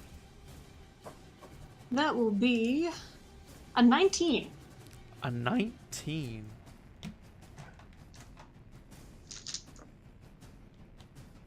You know what? They said never leave anything to chance, but sometimes it's fun. Okay. You kick down the door to the bridge. There are 4 panicking goons in there who are desperately like pushing all the buttons and like, have any of you guys ever seen The Last Starfighter? No. The last scene is pretty beautiful. So long story short, an arcade game is actually an alien training simulator that teaches you how to fight, how to fly this alien spaceship. And Okay, so kind of Ender's Gamey. And so this intergalactic civilization kidnaps this kid who wins their arcade game, and sort of like conscripts him into being a starfighter to fight a heinous villain. And the way It's like a cross between Ender's Game and Green Lantern. yes, Okay. I can get behind that. that's perfect actually. And by the end of it, it's a beautiful scene. So he's like a starfighter, and he's like, I'm just one starfighter, and I've got a co-pilot. What am I supposed to do? And like the guy's like, there are only 10 starfighters in the entire galaxy. We can do a lot. There's a reason people look up to us. And by the end of it, his starfighter ends up downing the enemy flagship, and when the enemy and he leads them into the gravitational pull of another planet, a giant gas giant like Jupiter.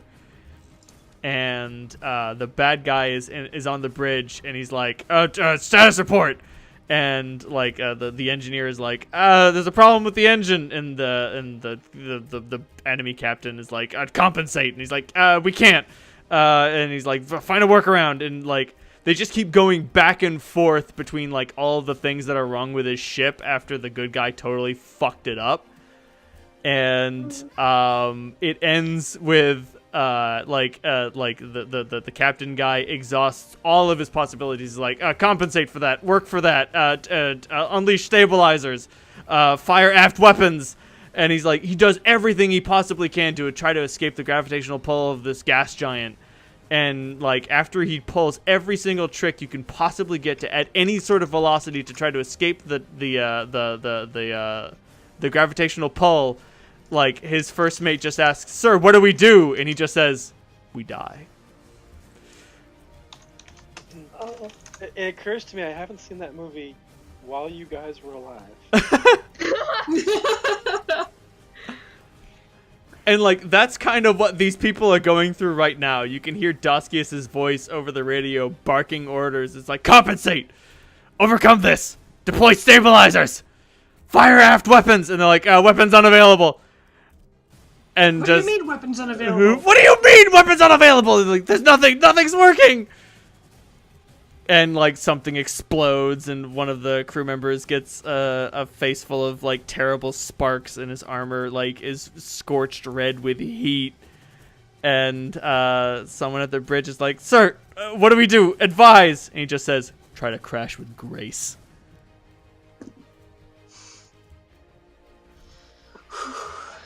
And the person at the helm is doing that thing where they pull up on the stick as hard as they can.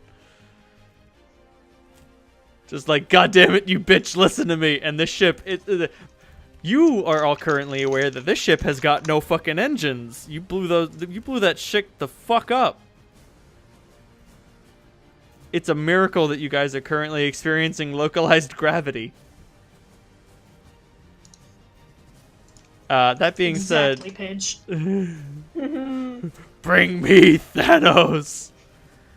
I've got to say, one of the things that I really liked about Avengers: Infinity War is when Thor is talking to Gamora, and she's like, "I'm Thanos' daughter." I fully expected him to fly off the handle and be a total asshole about it, but instead I was like surprised, and yet like it confirmed what I should have thought already. Where he's like, "I know what it means to have a really troublesome family. You know, I've been through that, so I'm sorry you have to deal with that." And I was like, "Fuck! Of course that's what Thor would say."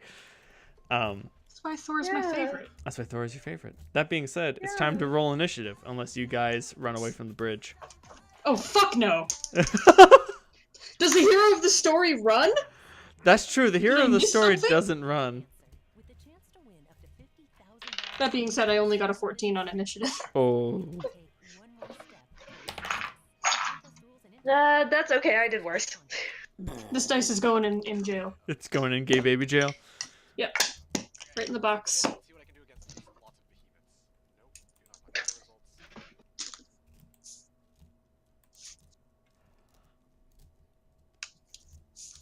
Ooh.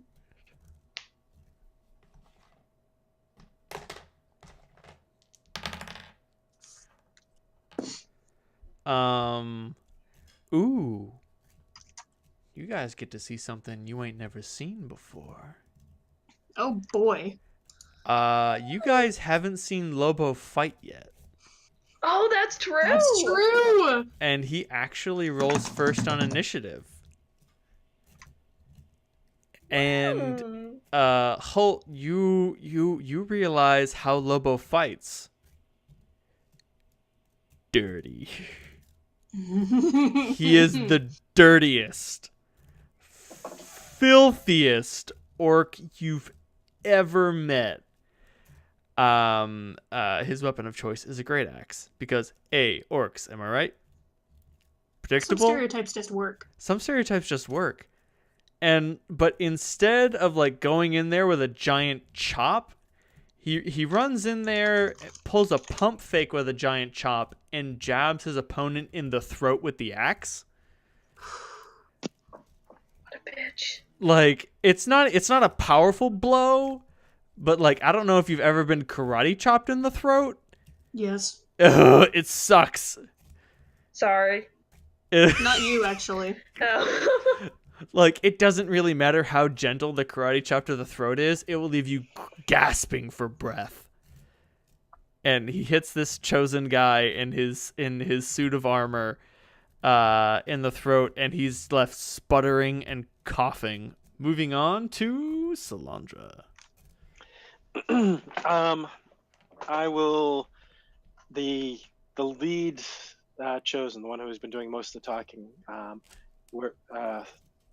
Is that the one that Lobo attacked, or is there? No, he attacked the nearest combatant.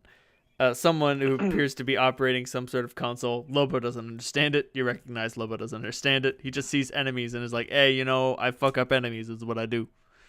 I cast Ice Tomb on the lead. That's a DC 27, I think. Let me double check. 27. So the lead chosen at the helm is like frantically pushing buttons, and she sees you all break in, and she just says, "Handle it!" And before she can finish her sentence, Block of ice. she's a fucking ice cube. Holt, what did you get on initiative? I got 14. You go next. Cool. Oh, by the way, just in terms of damage, that was just 16 points of damage. I mean, she's out of the fight. She's fucked. Yep. I would like to close the distance with the third person. There's 4 of them, but you can close the There's distance 4? on one. Yes. One of Oh, them yeah. one of them is currently reeling from some sort of like explosive accident with his console. I'm assuming you're going for the other able-bodied person. The able-bodied person, please. That person like goes to like draw their weapon and you're like, "Nah, bitch. Nah, you didn't draw your weapon fast enough." I'm gonna go for a vital strike. Oh. Ooh. With a 37 to hit. Oh. That's a hit. Okay. While you do some basic math, I'm going to piss again. Okay, that's a good idea, because it's gonna take me a minute. Was it a crit? No, but a vital strike is still 4d10 plus 18 plus 1d6 plus 6. Okay, that's math. Now that's what I call math.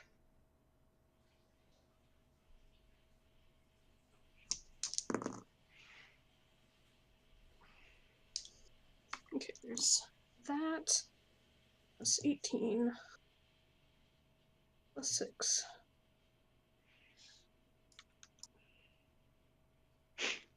And then 1d6. Big money, big money, big money. Cool.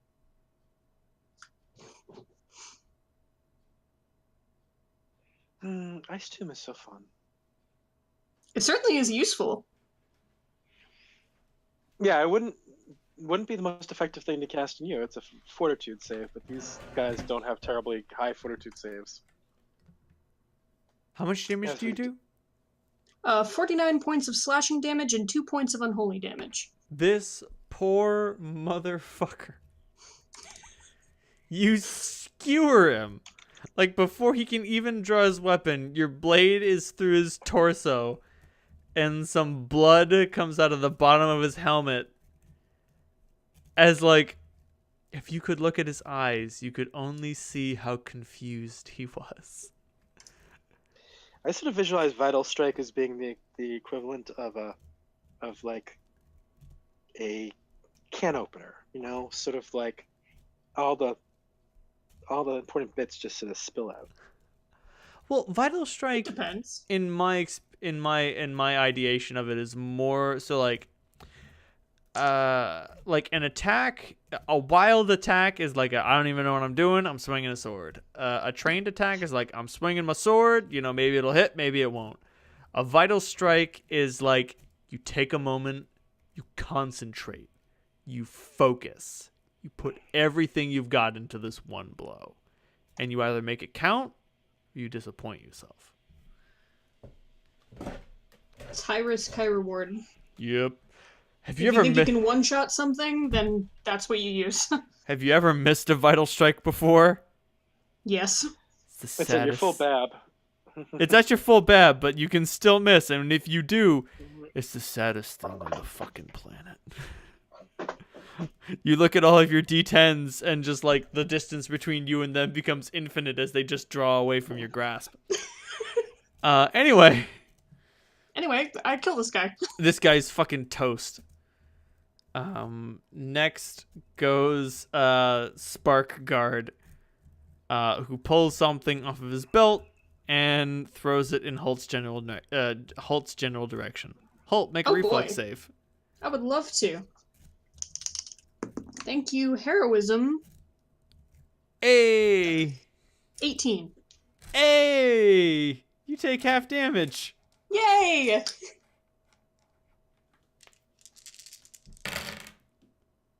Oh. Do you throw a grenade at me? Oh, it's a grenade. Oh boy. I mean, the good news is you only take 19 points of acid damage. Yeah, I know, no biggie. But he got it. He got it in his one hit. He got it in his good hit. At least he made you bleed. Do I have resistance to acid? I do not. About to say, I've got some bad news. I don't think you're resistant to acid. But Nope. hey. Yeah, you sort of knock it out of the way with your foot, like he chucks it at you, and you're like, oh, that's bad, so you kick it. But it goes off, and it's still, like, you still get some acid on you, and like, ow, fuck, that burns, but like, whatever. Holt, what's It your hit doesn't- point pool? Like 320 or some shit? 260. Yeah. So like, whatever. Chump change. You're not even Doesn't even bloody. break the hardness of my equipment. Yeah, no. It's no problem. That being said, Gunner comes in, sort of closes his eyes, walks up to the guy who's on the ground, and Arya style just sort of like jabs him in the throat with his sword. And like, I don't know if you've ever been stabbed in the throat with a sword, but that just kills you. That just kills you when you don't get to be alive anymore. Sorry, fam. And like when he does it, Clementine, you notice that he closes his eyes. Like he almost uses his bastard sword as a sort of like a walking cane. Huh. And as he catches his opponent, like he takes a sort of wild stab. And oh lord, that's the throat. That means you die. Meanwhile, as initiative goes back over, like Lobo takes that guy that he jabbed in the throat with his axe and just gives him a chop around the middle. And I don't know if you've ever been chopped in the torso with a great axe, but that kills you. Crap. All right. Well. let's do it. Lobo, that Kills kills people.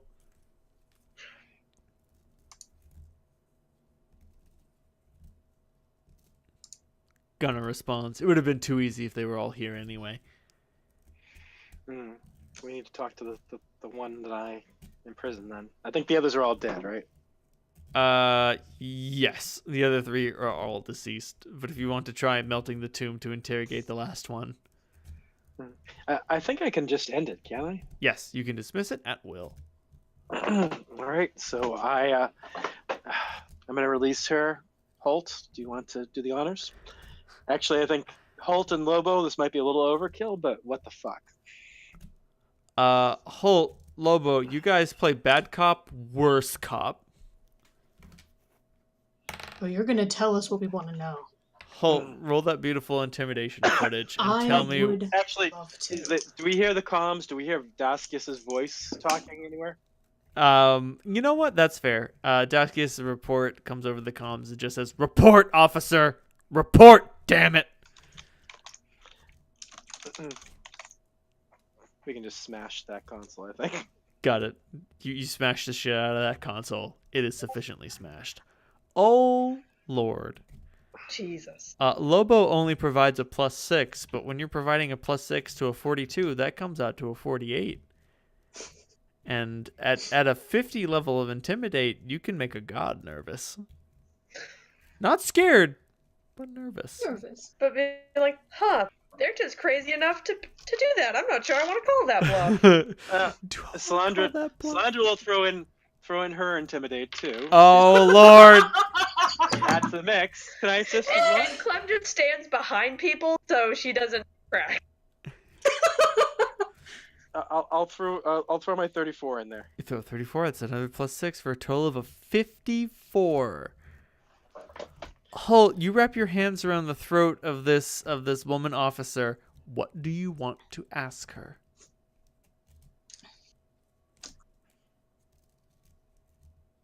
Where's Daskius?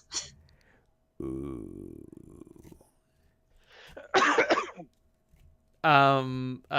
She just like through muffled gasps, she just says, "He's in the throne chamber." I look over at Gunner when she says that, and like just meet his eyes. Does He shrugs, as if it wasn't part of the original schematics. Of course Daskius added it. What a... And What what's a standing? prick. Are What's the others standing with between him? us and the throne chamber? Everything.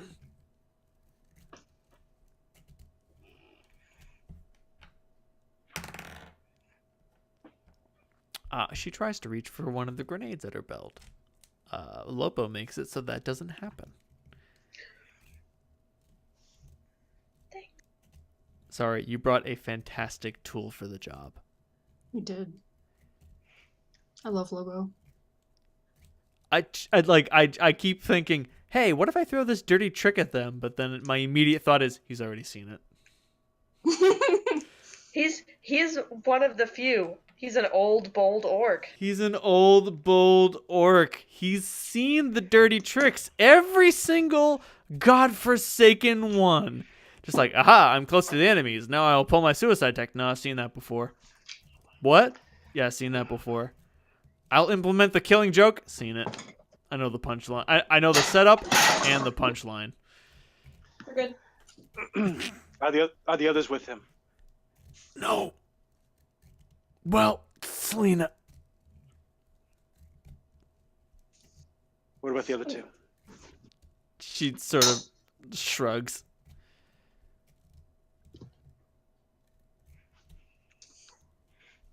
I dig my fingers a little bit deeper into her throat. I was about to say, Holt, make a delicious will save. At a -4 Certainly. penalty. Ouch. Oh, fuck. Ouch. At a -4 or 3 penalty? At a -4. -4, so that's a 6. Okay. Why do I have the feeling there's a collapsed throat? Because there is a collapsed throat. Holt, you attempt to you attempt Apply leverage. No, you attempt to fail to you attempt to resist unfathomable bloodlust and you fail miserably. You know when someone is holding a cup really tight and they break the cup? Yeah. That's you for the human throat. Well. Fuck. I just drop her. I guess I should have seen that coming. Is she still alive? God, no. I wasn't sure if she was like trying to gasp her last breaths or which I could have fixed, but if she's dead, then oh well. There's only one cure for dead.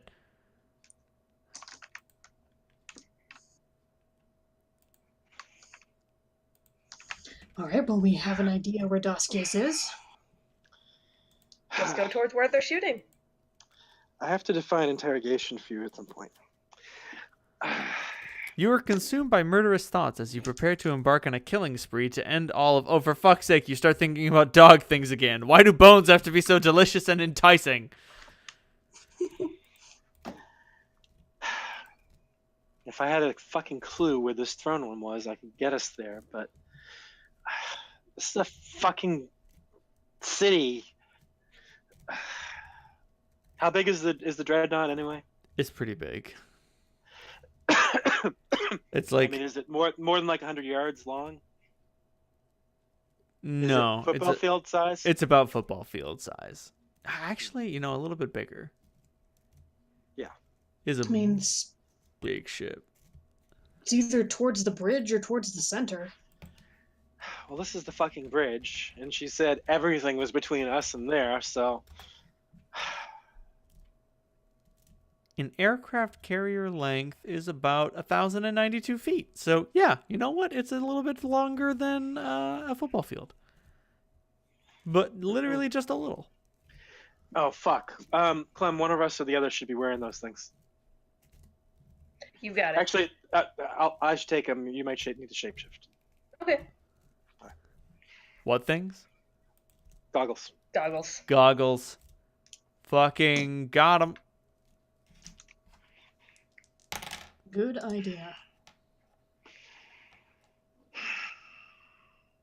All right. Gunnar, any ideas?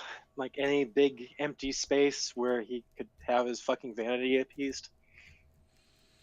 Would it be one of the holds? No, he wouldn't want it in the hold. He'd want it someplace up top, front and center. Give me a minute. He says as he attends to some of the machinery, just to make sure we don't go into a dead dive. As soon as this thing's engines assemble and stabilizers assemble some sort of sense of cohesion and meaning, it will try to even out. It will fail miserably, but we won't all die. Excellent. Well done. Oh, while you're at it, any idea where this thing is going to land? Because it would be pretty fucking horrible if it pretty much wiped out the rest of your species. No. We'll be going far west afield of that. And I don't intend for there to be any survivors. Except for us, of course. Good. Well, Daskis has probably cleared out most of his men to send them to our ship. So that means it's going to be fucking automated defenses. If I can get us past those, then we've got a good shot. Do y'all try crawling through the rest of the ship? Yeah. I mean, unless Gunnar can come up with an idea for a target for me. He cannot. Reynold, about how long were we interrogating people? You were interrogating people for like 5 minutes. Oh, okay. Shit, yeah, you heal basically all that acid damage. I'm going to be asking you that a lot now. That's fair. Fuck damage.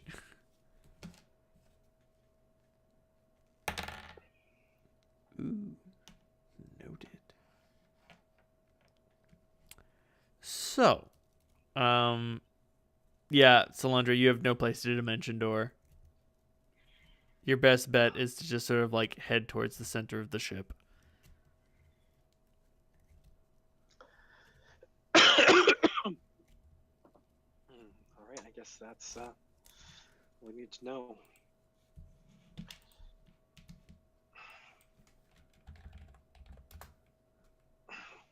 Holt, do you want to break Joe? Alright. Lobo, take rear guard. Got it. Lead the way down the way. Is it just a straight hall?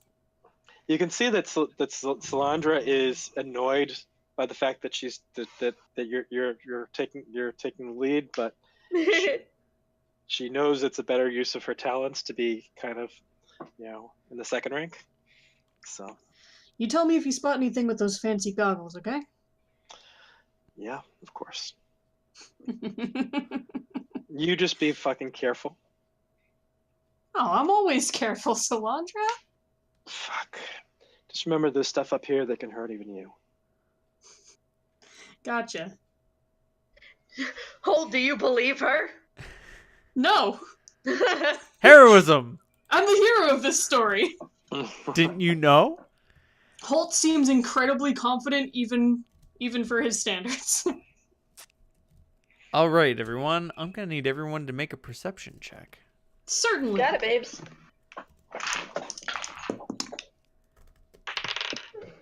Not bad. A 10. A 31. Ooh.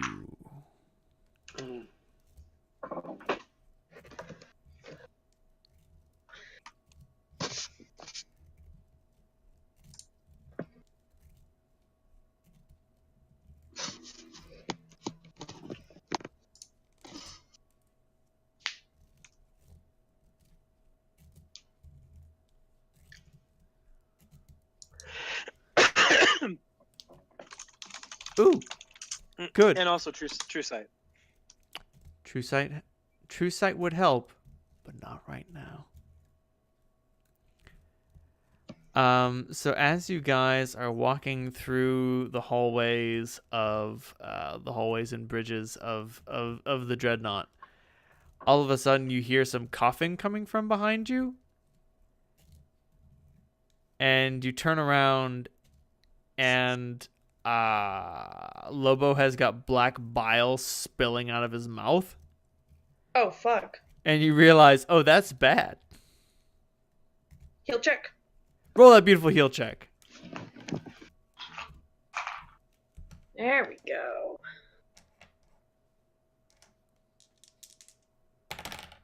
Let's see. What do I know with a 31? With a 31, you've seen this before. Once. Just once. And before Lobo can choke out what it is, you already say it. Black Lotus extract.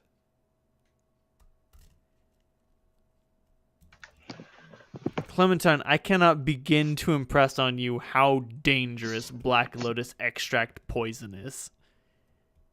Oh, fuck. The only thing crazier than inflicting it on someone is applying it to a weapon. The only thing crazier than applying it to a weapon is harvesting the shit. Jesus. Like, you saw one of your fellow druidic companions succumb to Black Lotus. Never mind. You didn't see it happen. You heard stories of it. Like, some druid in training was like, "What's this black mushroom?" Oh! And they described the tale of the black bile that came out of his mouth as he fucking died. Lobo, I cast heal. heal does not help.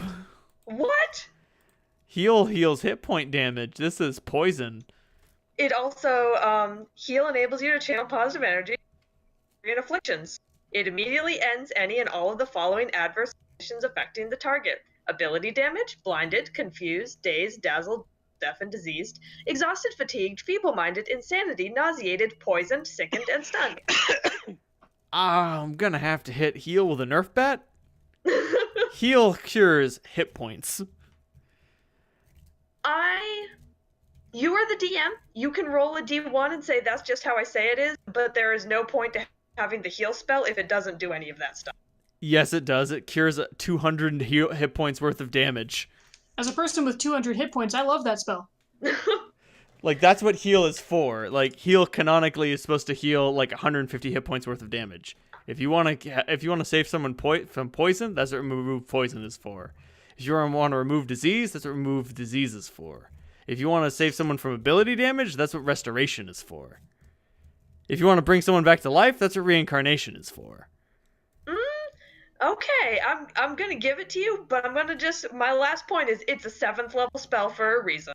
It's a 7th level spell for a reason, because it cures 180 hit points per cast. Yeah, but like hit points, I can heal hit points until the cows come. You can heal 38 hit points per round until the cows come home. 38 hit points barely covers the damage that your opponents will be dealing. 180 hit points means you can heal someone and then go do something else for the next 2 rounds. Can we compromise and say that Clementine would know that and not have the spell slot be used up? Oh yeah, absolutely. Yeah, that seems fair. Absolutely. Like, Okay, I hate to spring I this agree to on you, this. but like that's not how the heal spell is supposed to work. Heal is for hit points. It's not meant In to. your world, yes. Okay. Yes. And you know, I'll say it fixes blinded, confused, dazed, dazzled, deafened, not diseased, but exhausted, fatigued, nauseated, not poisoned, nauseated, so sickened, basically and anything stunned. but like the real hard shit. Right. Stuff that isn't covered by other spells. Exactly. Okay. I can dig it. So like it doesn't. How about this? It heals anything. It will heal anything mundane, but like magical poisons, magical diseases. Yeah, sure. Because like it definitely should heal like a broken leg or like, oh man, I've got pneumonia. Yeah, heal spell, baby. But like Black Lotus extract, remove poison deals with Black Lotus extract. Heal does not deal with Black Lotus extract. No Black Lotus, no Mummy Rot. No mummy rot. No mummy rot. Induced insanity? No. Natural insanity? Yes. Addiction? Yes. Induced addiction? No. Did someone stab Lobo? Roll. I don't want to bury the lead, and I want to save Lobo, but I'm presuming that someone got him. And so that means we have to focus on what the fuck got Lobo, who is not unaware of things. What in the fuck? Oh, that's good. I like that. Salandra. So that being said, Clementine, you are aware that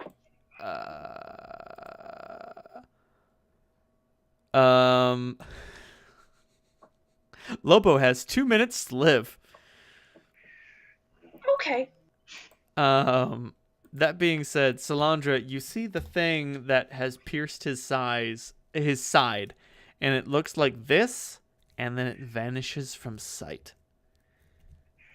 Okay. So I don't, I do have true sight at the moment. You do have true sight. So if there is anything invisible, I should be seeing it. That's true. True sight allows you to detect invisible opponents.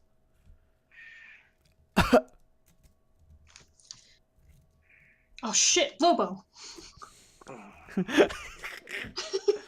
Like he keels over and he's just like, oh fuck, and like before, like Clementine, you say Black Lotus extract, and he's like about to say Black Lotus extract, and he's like, oh thank God, I don't want to have to fucking talk. My mouth is full of bile. Hey, you're fine. I'm the best healer I know. I can fix this. Actually, I can't fix this. You can fix this. You can use your heal skill in place of his fortitude save. Oh, okay, cool. Heal. It's good shit. Can I also and this may be a little too meta. Can I whip off my +5 cloak of resistance? Would that be more beneficial to give to him? That'll give him a +5. No, your heal check replaces his save, so it won't actually help him if you're healing him. Okay, gotcha. But if you want to be like, go for it, kiddo, and like leave Lobo to his own devices with 10 con damage. No, thank you. Yeah, I'll. So here's something. Did you know that druids don't have remove poison? That's stupid. What? That's idiotic. About to say, delete that. I was saying, can we change that? I'm throwing out buffs. I'm throwing out nerfs. Druids definitely get neutralized poison. Oh, I'm sorry, it's neutralized poison. It's a 3rd level druid spell. Oh, okay. I was like, sure, I've seen that spell before. I know I can do it. There's also a 6th level spell called Neutralize Poison Greater. Oh, dope. In which you automatically succeed any caster level check to neutralize any poisons affecting targeted creature. The spell also reverses all instantaneous or permanent effects caused by poisons, such as ability damage, permanent ability drain. If you use the spell to neutralize the poison in a poisonous creature or object, the duration is 1 hour per level rather than 10 minutes per level.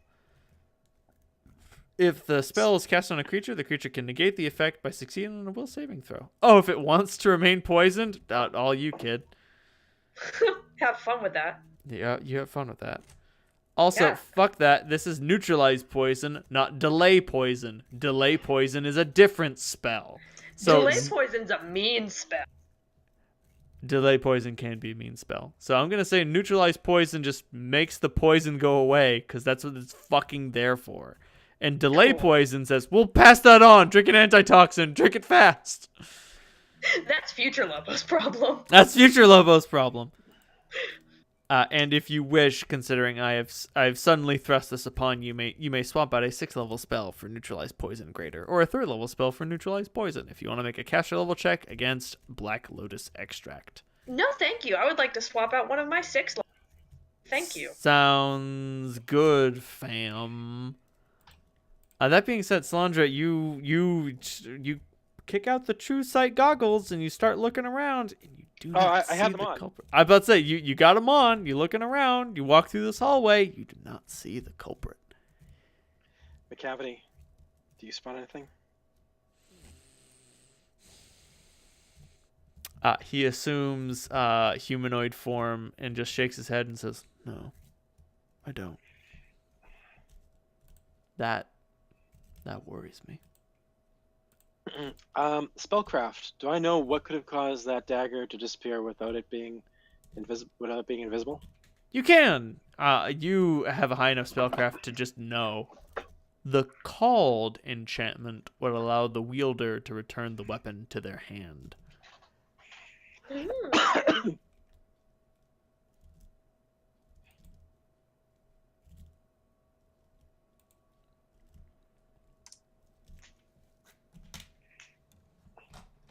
I'm detecting magic. See if I can find a residual teleport signature, like someone poured it in, poured it out. You successfully find 0 teleportation signatures. Good guess.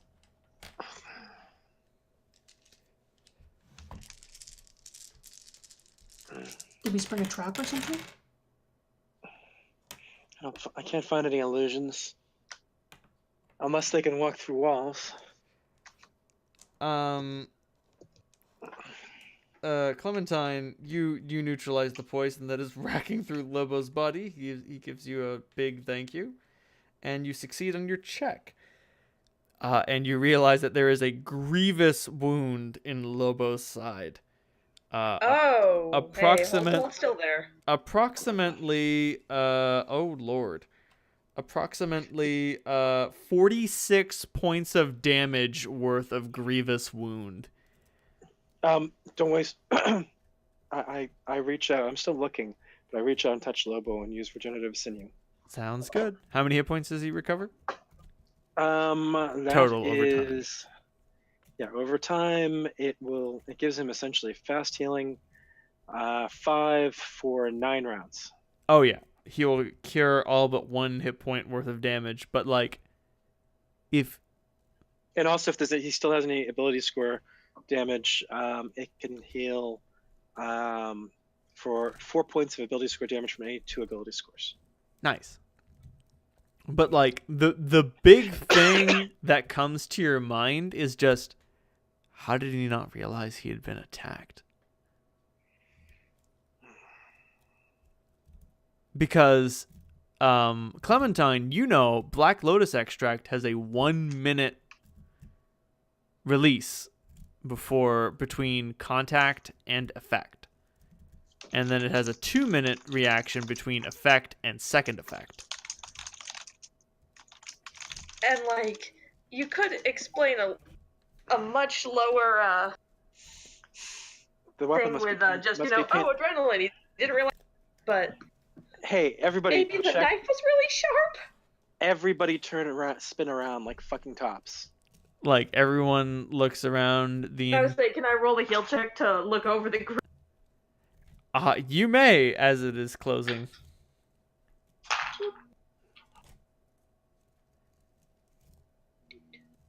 That is a 26.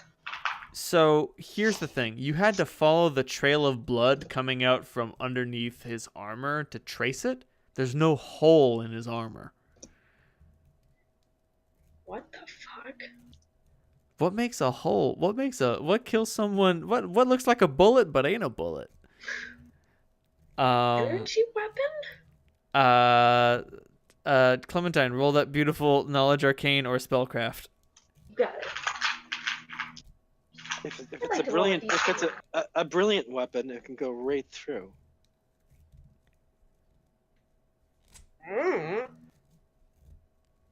I got a 15. I don't think You don't know, but as you explain it to Solandra says, yeah, brilliant energy weapon would work. And Solandra, you're like, that's gotta be it. You caught sight of that dagger. That brilliant blue glow, that's brilliant energy.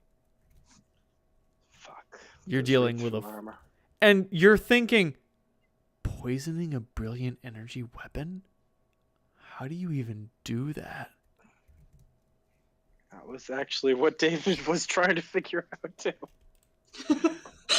That's some fucked up shit. that's just cruel. Does this feel like Dogo to you? Maybe in a really fucked up way. Kiara, could this be murder?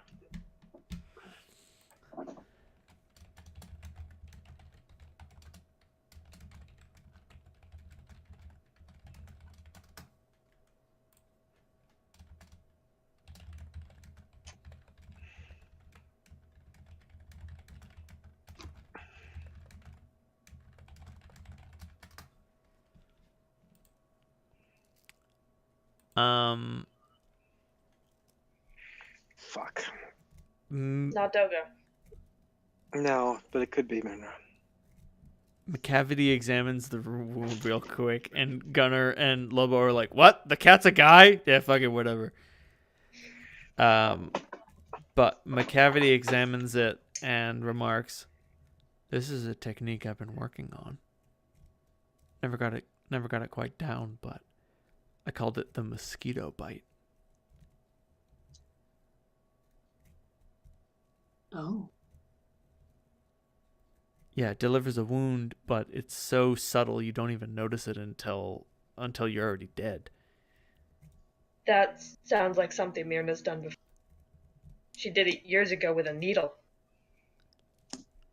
Threw it into a guy's neck and he thought it was a mosquito bite. And then I watched him drop dead. I see. And like what made it worse, Clementine, is that like he slapped his throat to slap the bug, and he jammed the needle into his goddamn neck, and then he started coughing, sputtering, and subsequently died. But at that point, Myrna took your hand and was like walking you out of the establishment. That was the first and only time you saw her lose her temper. And at that point, you realized you never wanted to see her do it ever again.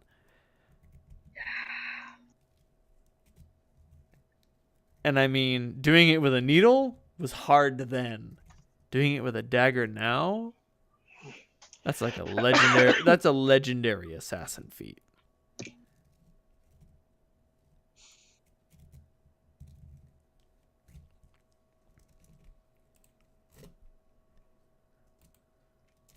We can't stay in this hallway forever. No, we have to keep on moving. Lobo, how are you? I'll live. Hold offers him a hand to get up. Yeah, he takes it, and you continue on.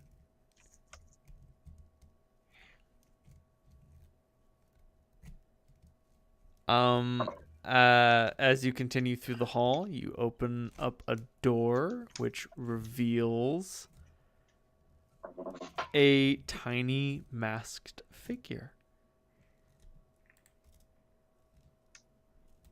Is it Tori? I drop kick him. Sorry, Clementine. There's no save versus boxed text. The familiar voice that escapes from underneath his mask, just remarks, "Took you long enough. Looks like you got a little lost. Maybe in pensive concentration in the next hallway over."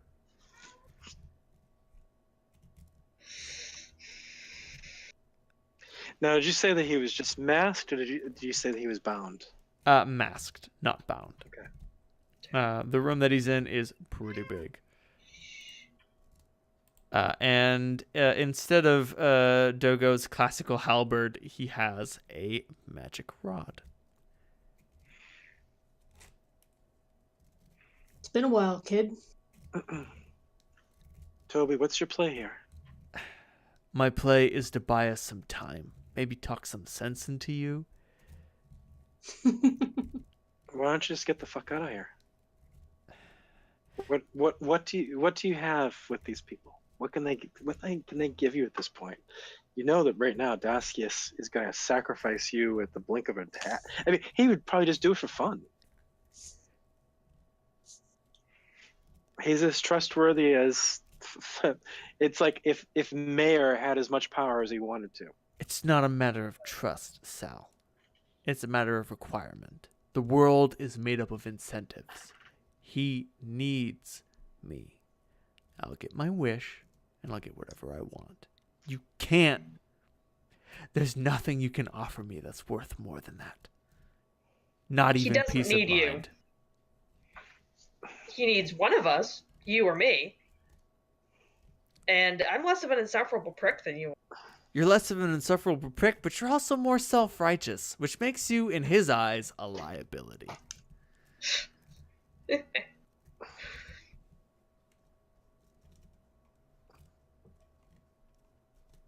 But are we done now? Can we get down to business?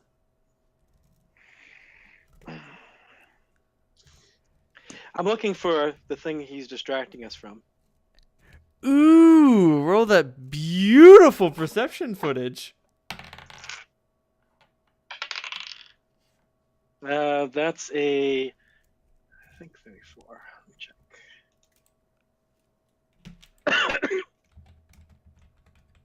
So many skills. 34. And true sight. 34 plus true sight. Roll initiative. You only have enough time to see it as combat begins. Alright, so that's a 24. Oh Lord, here she comes, sneaking up behind you. Oh fuck! And you got a 24 on initiative? Yep.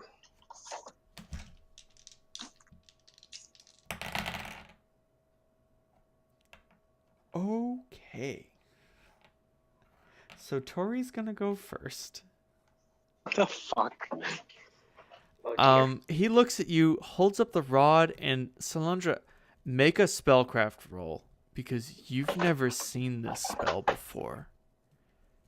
You've never even heard of it. Okay, this die is rolling on 15th tonight. Spellcraft is a 34. 34. Oh no, 44. Good. Salandra, how many spells can you cast in a round? Well, if you click on something, you can cast 2 full-powered spells. Aside from that, usually it's just 1. There are a couple of exceptions, like some spells are reactions, but that's around it. Right. That's not breaking your spells per round. That's saving a spell for later. Yeah. Tori casts a spell that you've never seen it before. The sigla that he inscribes in the air are not inscrutable, but unseemly. Like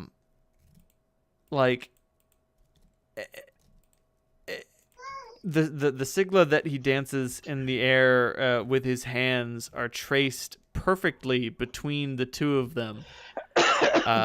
Fearful symmetry returns in a dastardly fashion. This is between him and Myrna? Him and himself. Oh, okay.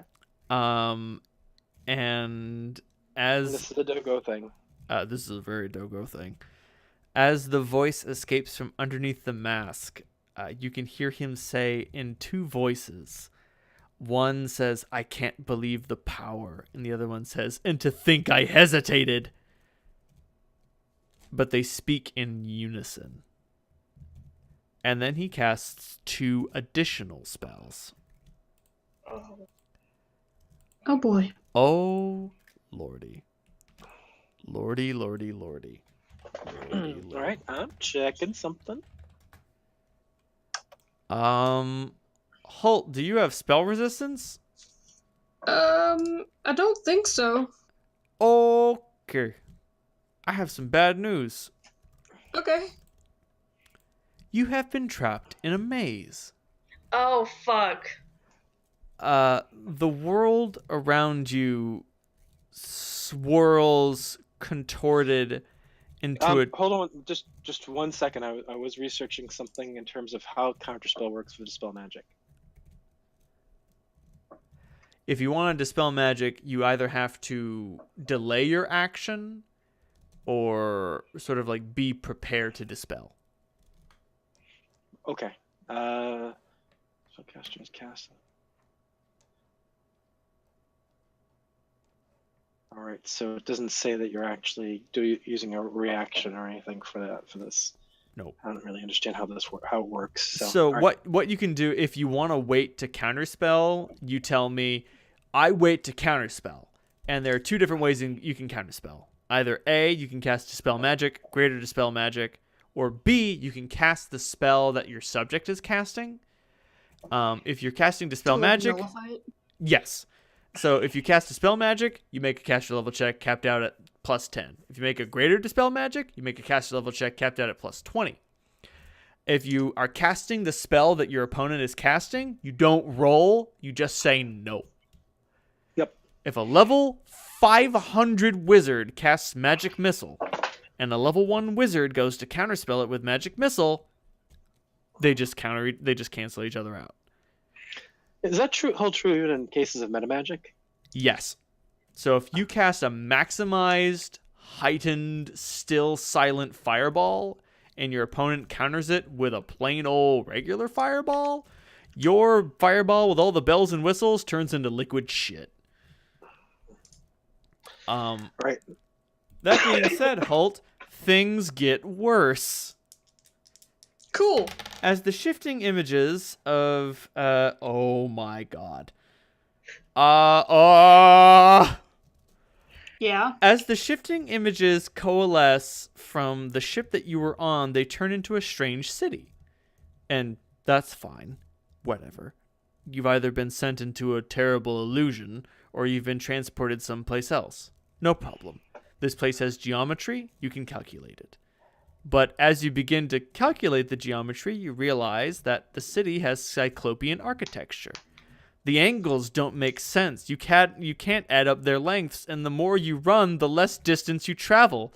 The sky is painted an indescribable color with a series of strange and foreign stars, the likes of which shatters your feeble mind. Make a will save.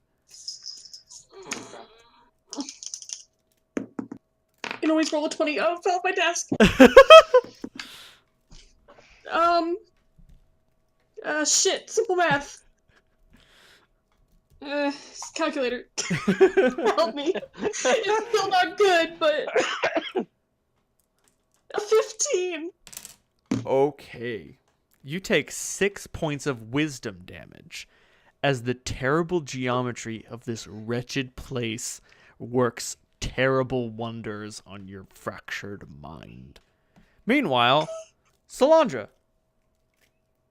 the same thing happens to you. Oh, fuck! Alright, I do have spell resistance, but it's not very high. This spell ignores spell resistance. Ah, okay. Oh, wait, no, it offers spell resistance. What is your spell resistance? My spell resistance is 20 or 21? Let me see. It's not high.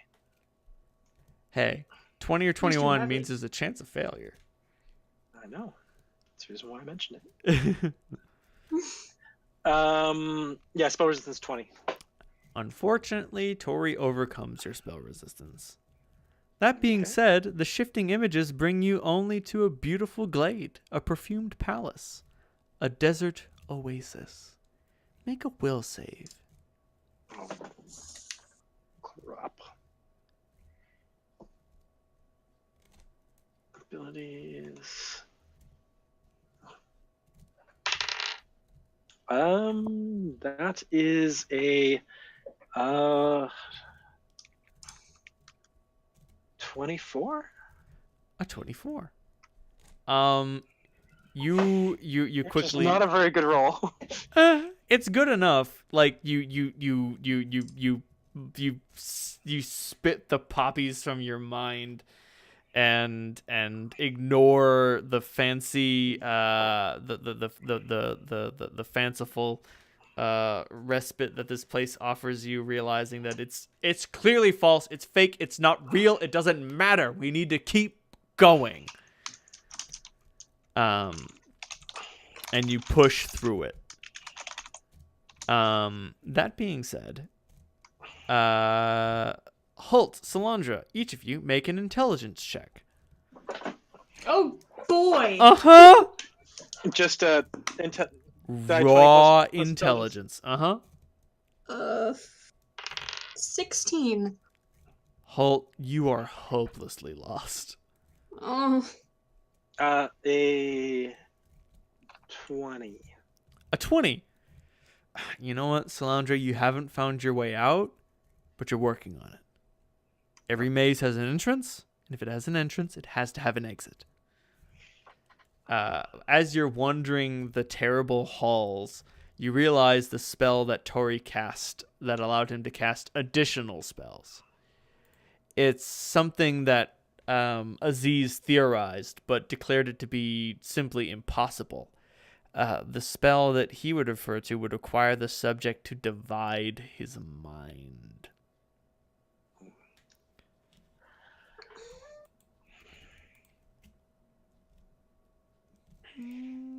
Moving on. Clementine, what'd you get on initiative? Oh, A 16. Okay. So my two best buddies disappear. Your two best friends I'm just not fucking... rolling great right now, so it's just this is annoying. Sorry, fam. So your two best friends just fucking disappear. That's bad. That's real bad. Guys! Hello?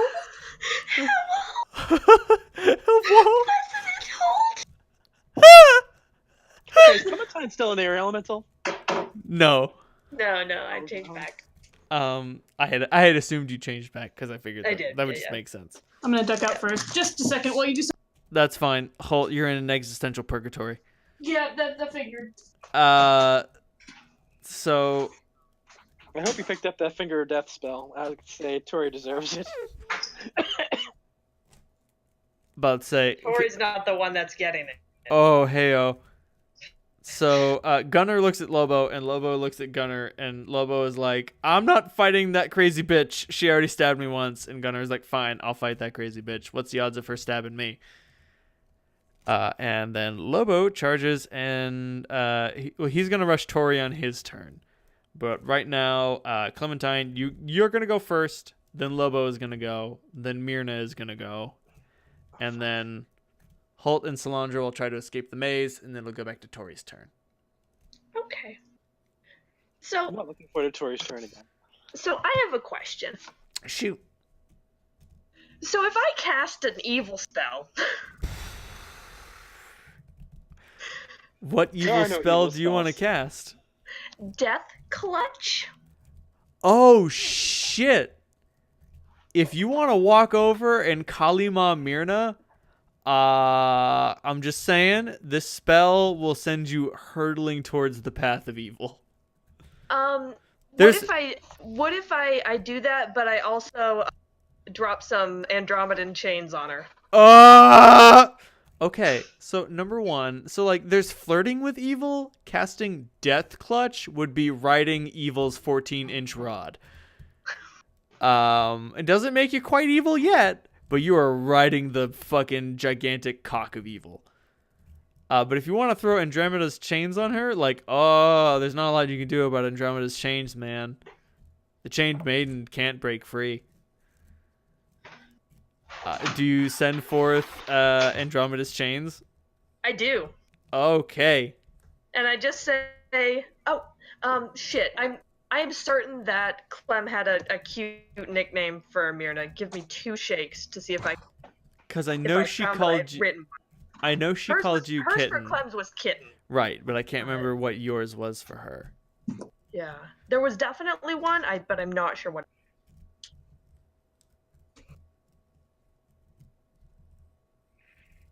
She'd make a fortitude save. It's no big deal. Yeah, for partial. It's fine.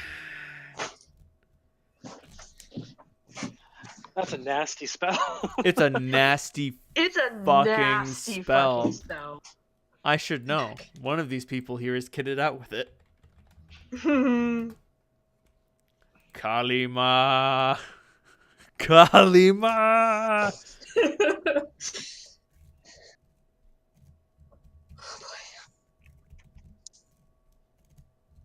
She probably.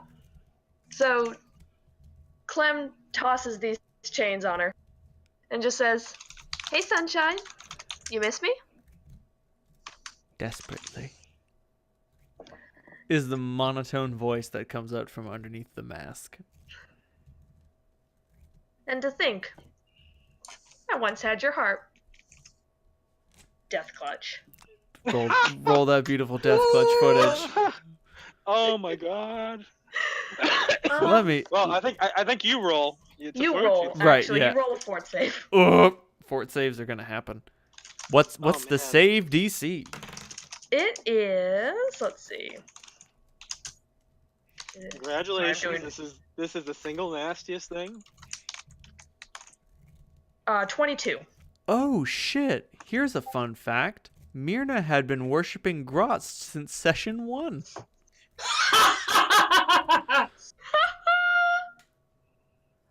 That's funny. I find that funny. Did you not remember that? I did not remember that. Hail the Killed night. her god. Good. Hey, he's not dead. He's just retreating. No shame in Which that. is worse. Ouch. So it would be interesting as if you had been able to geld him with vile damage. Oh, that's brutal. That would have been a fate worse than death. That would be something. Next time. Next time. Oh, snap. Okay. So let me look up how this spell works. All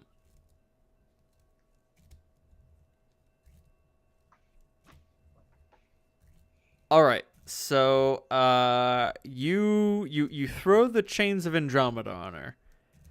And she's like, I got this shit in the bag. And when they wrap themselves around her body, she's like, oh, fuck.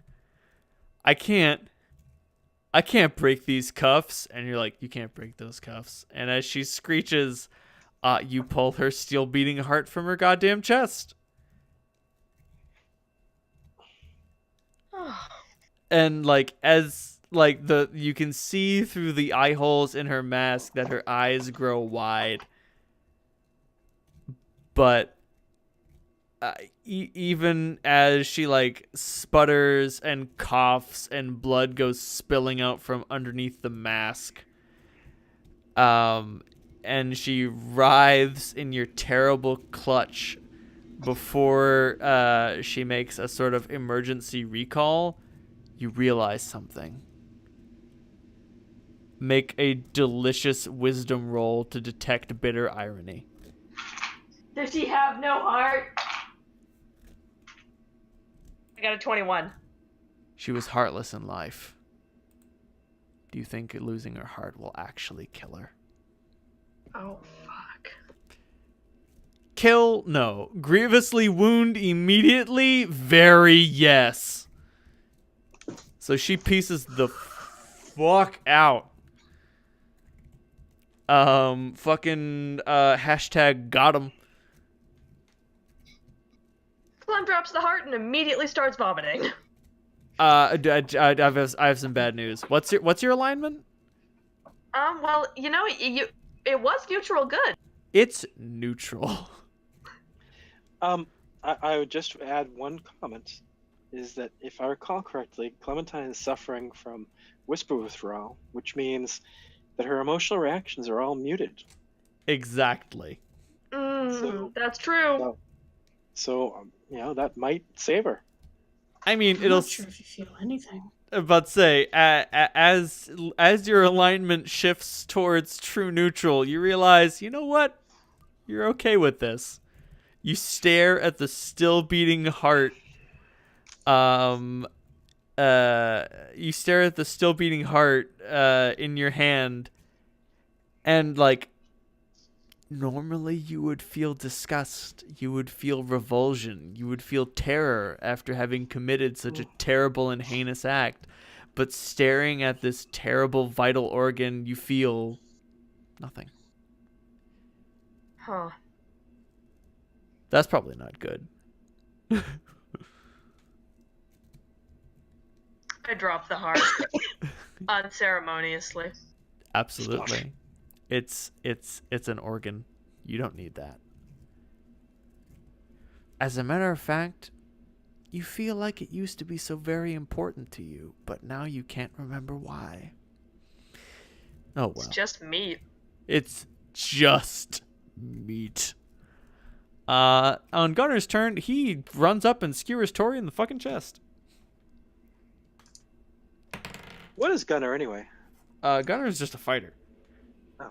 I say just a fighter as he scores a critical hit. Just a fighter? Just a I'm fighter. offended.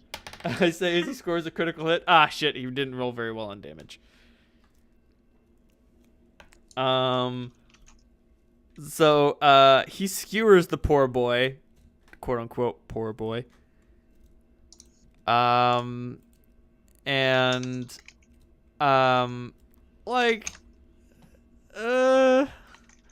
remember when he totally murdified that guy on the bridge?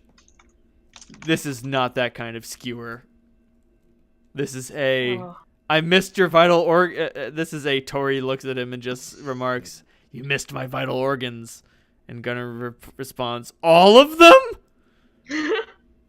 But then Lobo comes up. And there's a beautiful thing about a mask. You can do some nasty things to the person that lies behind it if you know what you're doing. And a lot of...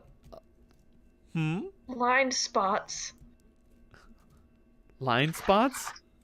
That mask has got some serious blind spots. It does. And Lobo spent his entire life fighting in an arena of masked warriors. He unleashes a nasty technique on Tori that blinds the poor kid for a little while. Yo, yes! Just like smashes him in the face. And as the mask cracks, it sends it tilting off of its kilter, and now it's just sort of covering his eyes in a nasty way. His turn. So he's in a bad spot. What the fuck does the spell bilocation do? It's part of his bloodline, so I don't even know what the fuck it does. Oh, Jesus Christ! I mean, judging by what the word is, I could guess. Yep. Okay. Oh my god. Okay. So Tori pulls a Clementine and creates an additional one of him. Then each of the additional ones creates an additional one. There are now 4 Tories. Yeah, I've done that too, kid. They each adjust their masks. I thought, were there 2 stories to begin with? He was speaking with 2 voices. Now there are approximately 8 spellcasters worth of Tories. Okay. Don't let those Tories continue to exist. Meanwhile, in La La Land, halt! Yeah. What terrible wonders will be visited upon you now? I don't know. Probably none. You come out of the terrifying, strange city of Cyclopean geometry into a dark forest. Okay. The forest is painted with blood, and you realize hanging from the tree's branches are all of your gear and armor. And you realize, in addition, is your scalp and your teeth formed into a perfect necklace, as well as your ears and your tongue. And oh, dear sweet God, you need to run. Make a will save. Time to go. Make a delicious will save. You get your bonus against fear. This is a fear effect. Oh, thank God. 14. 14! You flee screaming, terrified of the terrible place. Yeah, no shit. Oh, wait a second. Heroism is still in effect. Yeah, I know. It's not enough. Oh. Oh. I thought it made you immune to fear. No, it gives you a No. bonus against fear. It gives you a +4 bonus against fear. Oh, it does? Yeah. A +4 bonus against fear? Uh-huh. Give me a second. 18? You still don't succeed. Fuck! As you're running through the brambles and terrible branches, you take 11 points of slashing damage. Okay. This is a very Lancelot moment. Oh, it is. I should mention, this is no regular maze spell. This is a maze of madness and suffering. Holt, since you're terrified, you cannot make an attempt to escape. That's fine. Meanwhile, Salandra, you end up in hell. The creature navigates a landscape of fire and stone walls carved with diabolical faces, while the cries of the damned echo persistently. Make a will save. Oh, this is just bullshit. 29. 29. You're good. You've dealt with this cries of the damned, and as you've already established, this isn't real. Just, if you're going through hell, you keep going. Oh, Jesus Christ. Fun fact, this hellscape is deadly. That being said, Salandra, make an intelligence check at a +1 bonus. And that one is a 26. Wait a minute. Yeah. You find your way out. Oh, that's a fucking door. Yeah, you kick through one of the mouths says, "Go back. This is surely the wrong path." And you remember what you learned about labyrinths. Fuck you. They always deliver. Oh, what's that line from the Labyrinth movie? They always deliver false warnings when you're headed in the right direction. Yep. Turn aside. There's doom. Doom. Yeah. Oh, right. Turn back. Don't expect a big response. Oh, please. I haven't said my line in such a long time. Go ahead. You kick through the door and you end up back in reality. But that's your turn. That's my turn. Okay. That being said, Clementine, back to you. There are 4 Tories. Where are they in relation to Gunnar, Lobo, and now Salandra? Gunnar and Lobo are next to one of them. The other 3 are spread throughout the room. Salandra is next to the door that you entered. The one that you went through to just fucking totally fucking bitch the fuck out of Myrna. Okay. You ever waste a level 20 NPC with a single spell cast? Fucking got him. To be fair, it was 2 spells. I count the chains as a spell. It's not a spell. It's not even a spell like ability. Fair enough. It's Gaia's blessing, fam. Nice. Thanks, Mom. Basically, I'm trying to cast Firestorm. I've got 2 10-foot cubes per level, but I don't really need all of those. I mean, I'll send the other ones out into the ship to have fun. Sounds good. But I'm basically just trying to position them to be on the Tories without being on the Lobo or the Gunner or the Soul. You can blow up 2 of the Tories with a delicious firestorm. Cool. I won't even have them roll reflex saves. Just roll damage. Okay. Let's see. Any creature within takes 1d6 per caster level. Hold on, this might take me a minute. I should have gotten out my Shadowrun d6s. Ooh. Hey, just out of curiosity, do quicken spells? If I used a quicken spell, could I act this turn? Yes, because a quicken spell is a free action. That's why quicken is a That's why quicken is a +3. +4. Oh. I stand corrected. We accept it. Sorry, there's a lot of math here.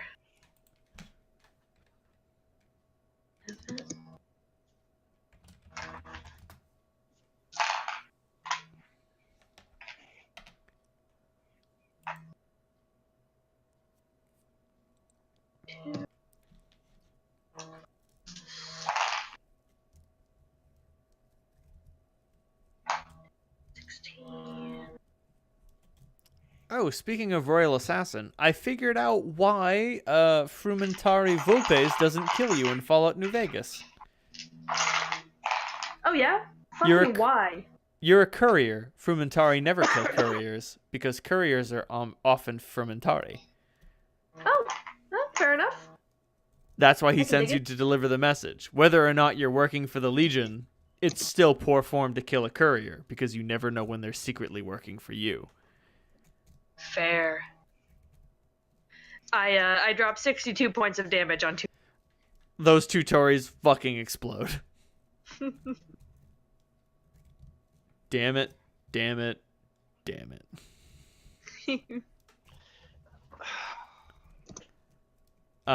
Meanwhile, Clementine, the two Tories that you blow up explode in wonderful, beautiful fireworks. Meanwhile, Lobo and Gunner skewer the Tory in front of them, but all that comes out is confetti. As it keels over, like, melodramatically shouting, "Oh no, my terrible death! Cursed your son, but inevitable betrayal!" Ugh. And, like, as his mouth lolls open, a huge pile of streamers blows out with an anticlimactic. Meanwhile, the last remaining Tory is like, "Oh shit! Hey guys, what's up?"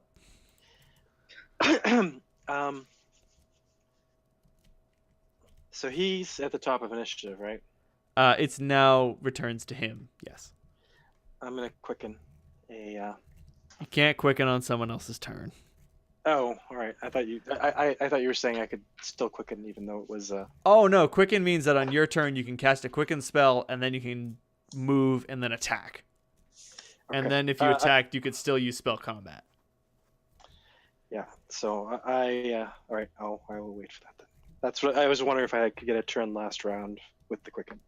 Sadly, no. Okay. But what does happen is, Solandra, you get a spell cast on you. Yep. There is no spell resistance. There is no save. There's just a D4. Solandra, how many ranks do you have in Perform Dance? Oh fuck. I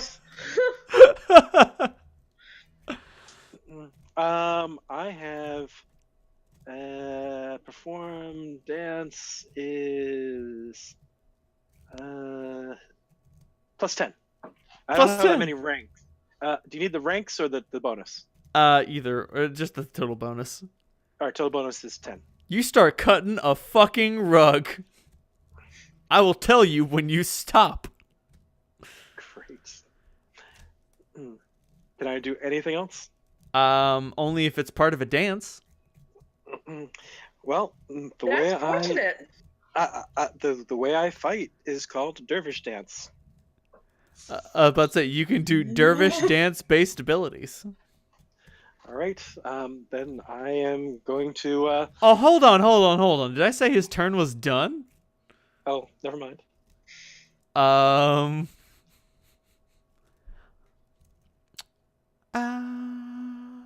Yes.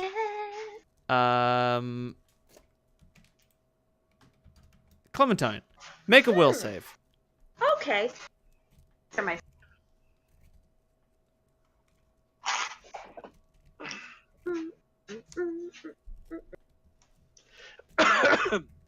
A 30. A 30. Clementine, you don't feel so good. I don't feel good at all. Your magic feels bad. Oh. And Don't like this. then Lobo and Gunner both disappear. Oh fuck. That being said, And that's like all the energy that she to react to that. actually, so Solandra's gonna go, then you're gonna go. Okay. Just know, like, your magic feels bad. Sick. Make a heal check. Okay. On your magic. Heal check on mom. Mom. A 33. 33? You successfully diagnose yourself with spell blight. With whom, Stiv? Spell blight is a magical disease. You will take. It is. You detect that the affliction that you have is temporary, but there's no cure. Oh, Jesus. For the duration, if you cast a spell, you will take a d6 points of damage per level of the spell. Oh.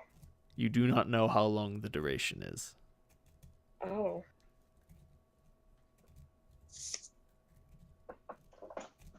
Solandra, roll that beautiful dance footage.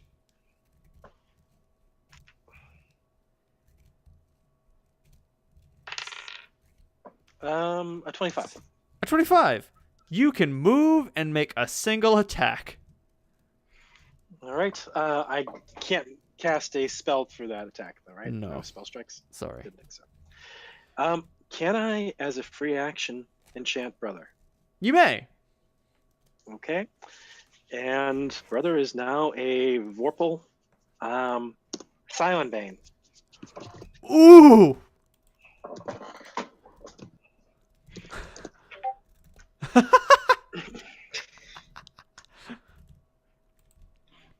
Roll that beautiful Scion Bane footage. Okay. That adds +2 to hit damage and plus 2d6 points of damage to all Scions. All right. So that is a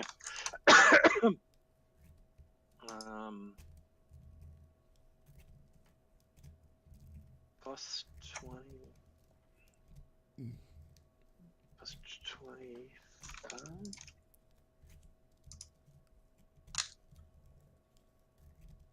Brother. Why am I having so much trouble finding stuff? Yeah, plus 26, plus 26, plus 2 more. So that is a 38. To hit? Yeah. Yeah, you hit. And it's also, oh no, it's not critical threat range. Crap. So not amazing damage. Hopefully it will make him lose his concentration. Hopefully. And that is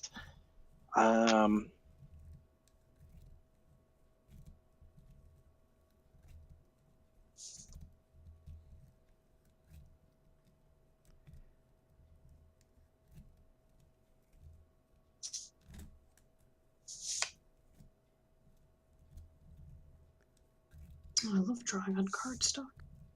This is the best. Yeah, the Pencil ink or just ink? flows. Ink. I'm freehanding with a G2.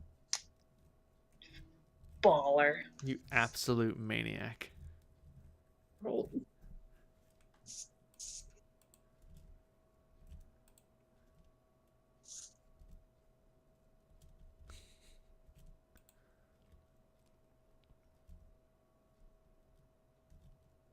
Dave, did you die? Dave.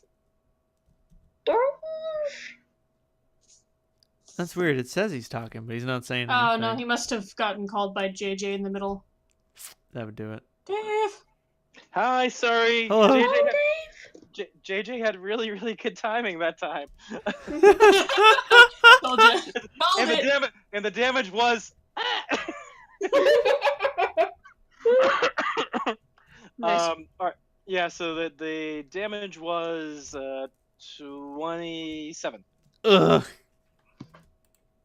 That's gonna make things a little bit more complicated. And hopefully he will have to, if he's not casting defensively, he should start. Oh, he is. Oh, wait. Nope. That's lower. Oh, fuck.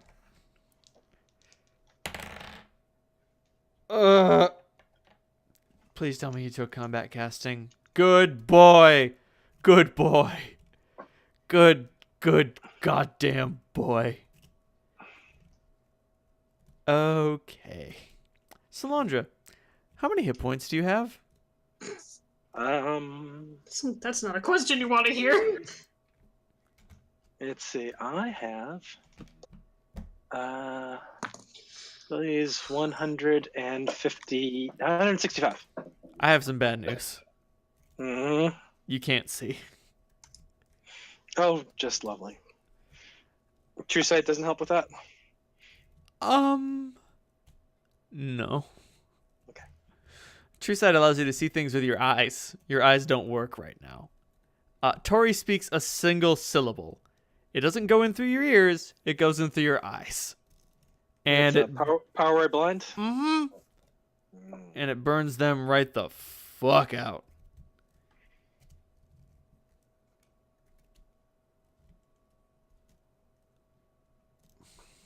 What could he do while that's happening? Oh wait, I'm sorry. He doesn't get a turn yet. Clementine, you get a turn. Okay. You detect he's gonna work some mojo on Solandra when his turn begins. Fuck. Tori, shit. What the... And then Clem just kind of, as like a half weird reaction, just cast a lightning spell that I did not open because if I open all of my spells at once, they break the internet. I'm not downloading anything, by the way. You're welcome. Thanks. Appreciate that. I'm visualizing right now Solandra is sort of being like Buffy there in the final fight.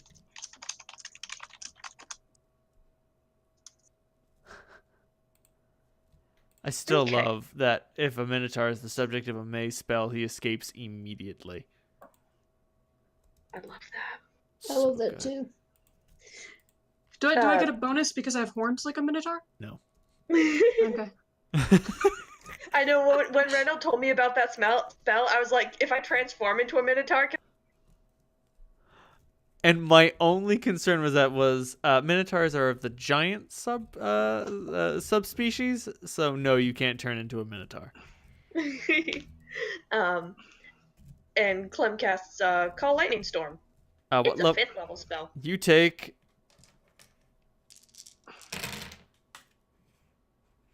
14 points of damage. Oh, fuck. Just fucking damage.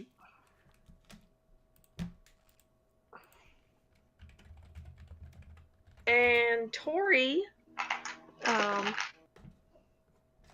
so Tori is also supposed to take 5 damage. That's fair.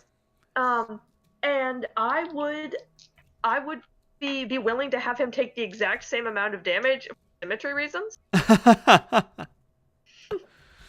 Psionic symmetry.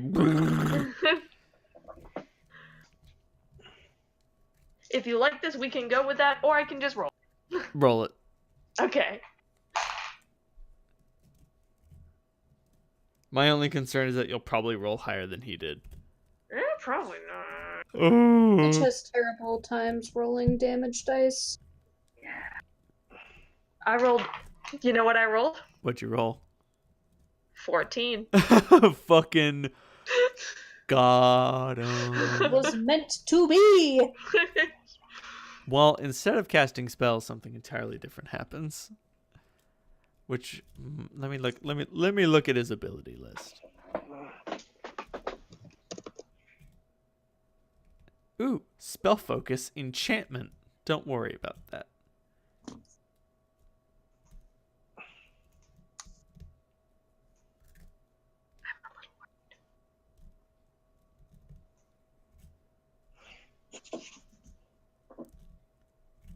Okay. All right, let's continue with that. So, Solandra, you get power word blinded. Okay, I'm blinded, but I do get to make a counter strike as an attack of opportunity for him because he's casting a spell defensively within my threatened range. Do you have Mage Slayer or some other ability that allows you to do that? It's a Magus 16th level ability. Yep, that happens. You stab him right in the dick.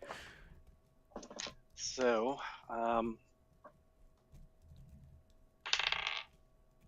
That is not vorpal, but it is critical range. Yeah, definitely confirmed. Okay. And that's 12 plus 10. 22, 44 points of damage. Okay. In light of this, As my blade sweeps out, I just say, "Sorry, kid." in light of this, he gets cut in two. One of the copies of him grows the other part of it, and the other part of him goes swept away, screaming, bleeding into the wall before it dies. And he's like, "Yep, got it. Fuck this. Later." And he melts into the floor. Meanwhile, in Hultland. Yeah, hi. Hey, Holt. Yeah, it's real funny. Holt, it's time for another change of scenery. Can But it not be? But a fortunate one for you. You enter the hellscape. Oh, okay. This is fine. This is better, in fact. Holt, Yeah. punch hell in snout to assert paternity. Sure. What do I have to do? I don't know. What sort of roll would you like to make? You remember that book you wrote, Hell and How I Bent It. I punch it. Punch hell. Roll that beautiful strength footage. Oh, God.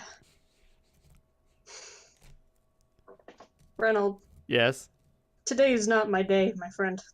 Well, what happened? I rolled a 1. Well, there's a beautiful thing when you punch hell in the snout to assert paternity. Well, when you're the scion of Gemma, you get to cheat, and cheating means turning a 1 into a 20. And in addition to that, do you even get low rolls when you're the Demon King? I don't think that happens. Furthermore, henceforth, in pursuant of Clause 7, as well as Articles 3, 4, and 5, you pop out of the hole in time and space. Oh, thank fuck. There he is. There your hole. Shit! That being said, you take... Salandra's dancing blindly over part of Tori's body. You take 14 points of unholy damage for your trouble. You punch through the walls of hell, and hell is like, "What the fuck are you doing, Holt?" And you're like, "I'm really sorry, but I gotta go. Bye." That being Explain said, later, thanks. that being said, when you come out of the maze of madness and suffering, you are next to Salandra, who, as stated, is dancing blindly in a side of the room for another 20 seconds. Yep, with a sword flying through the air. Try to parry that and get out of the way. Sal, what the fuck? Shit! Where's Tori? Where's... Clint? Oh, good. There you are. Stay away from brother. He's enchanted against us. That was Gotcha. risky. I'm gonna back up a little bit. Where's Gunnar and Lobo? Where were you? Not a question for now. Tap, tap, tap, tap, tap, tap, tap. I hate this fucking spell! Question for never. Okay. How long does Power Word Blind last? Power Word Blind lasts for 1d4 plus 1 rounds. Because of the hit point total that you had. So, after 40 seconds of total chaos, Salandra comes to her senses. Where's Tori? He melted? I felt I hit something with that last hit. Oh, you did. Oh, so he's not dead? Yeah. The jury's still out on that one. All right. What the fuck happened to Mariner? And I look at the heart on the floor. It looks like something ripped out of her chest. Yeah. What was that, She's 100 not volt? dead yet either. Oh, is Marina's body there, or did it teleport away? She teleported away. Okay. So it's just a heart lying there, so I wouldn't have asked that question. Well, I mean, you would have asked what happened to Myrna because you were the one who saw her most clearly. But still, that's not much of a response. That being said, okay, so, Salandra, make a beautiful spellcraft roll.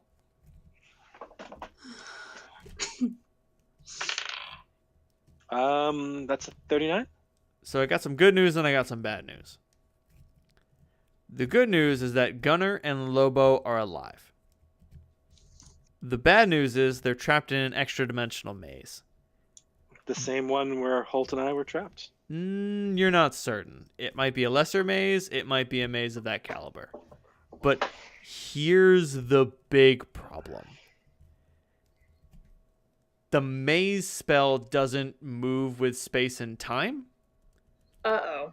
So they're going to pop out in the middle of the air. But there's no time to worry about that. You got to keep rushing through the ship before gravity stops asserting itself or something else breaks. So they're probably pretty far away at this point. At this point, they're not too far away, but the maze spell is not a spell you can dispel. Oh, Their okay. their only hope is to escape it. Like, there isn't a gate into the maze spell. I was wondering if Greater Dispel Magic could break it. There is no connection to the maze plane on this plane. No. Escaping the maze creates a connection. Oh, fuck. They were mazed, but not like Holt and I. Something. Oh. They're gonna pop out somewhere in the midair. Oh, shit. I think the best we can do is tell your mother. Yeah, let's see if the communications are still up. Can we get the comms working? Fuck. Is there any sort of console here? None of you can. Well, more good news. Wait. Hold a second. Hmm? In my bag of holding, I do have our communicator to the Zephyr. Oh, yeah, snap. we all. That's what I meant. The comms from the community. I thought we all carried those. Sounds good. And the chronicler saves our bacon again. Yeah. Okay, so more good news. Gunnar will survive because he's definitely got a thing that will allow him to survive a fall. Bad news is Lobo will not survive because he does not have a ring of feather fall. What about Boots of the Cat? Does he have boots of the cat? I thought he did. I don't know. I know Rye did. About to say that would definitely be something he had. Okay, all right. More good news. Lobo will survive. He'll take 20 points of damage, break his legs, and he'll live. But Broken legs we can fix. About to say, broken legs you can fix. You're just gonna want to find him after the battle because he's gonna leave a big crater and he's not gonna be able to crawl to safety. Holt, are you okay? You look not so great. I'm having trouble focusing. Something happened to me in that maze. Hey, geometry. I can still use. I haven't used regenerative sinew on him yet today. You have not. You can fix that. I would appreciate it. Hey, Holt, at least you didn't go to the circus. What do you mean the circus? There are... It'd be funny if Holt were afraid of clowns. That would be so appropriate. I mean, who isn't? Any sensible person has a fear of people in makeup and masks. So that can heal. Did you just take wisdom ability score damage? Yeah. Just wisdom, yeah. All right, so I can heal 4 for 2 abilities. Can I heal? Can I do wisdom twice? I could say you can do 8 for 1. Okay. Cool, I'm healed. But yeah, the circus causes you to go insane. That wouldn't be fun. You gain a lesser madness. Well, that would have sucked, but we didn't get there, so it's okay. Thank you. Thank you. I don't know how Tori got so powerful. I mean, that's Cheating. insane. Well, I think he did stuff that's you can't do without consequences. Mm-hmm. I don't know how he could have paid the piper for that one. He mortgaged something big and didn't and had a pretty fucking high interest on it to do that. He probably figures that with a wish he can get back whatever he paid. And then some. But I understand why he needed it now.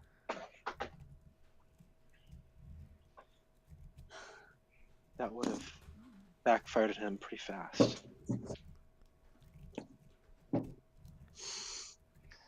Fuck.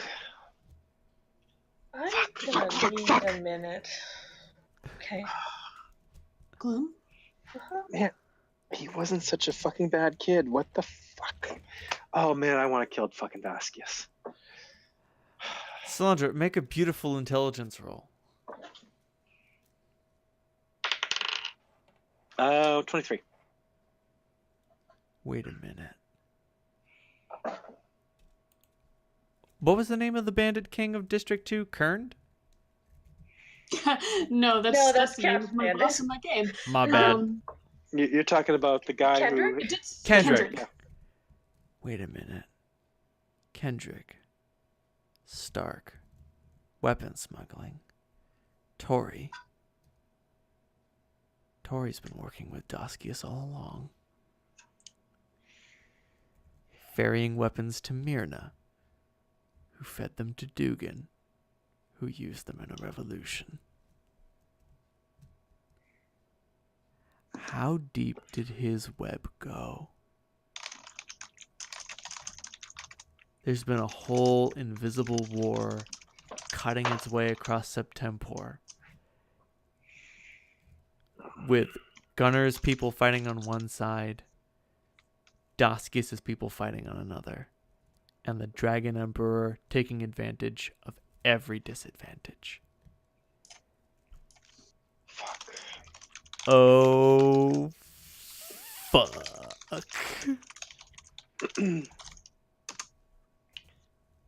Hey, Kira. There's one thing I take very deep exception to. Is anyone fucking uses kids like this?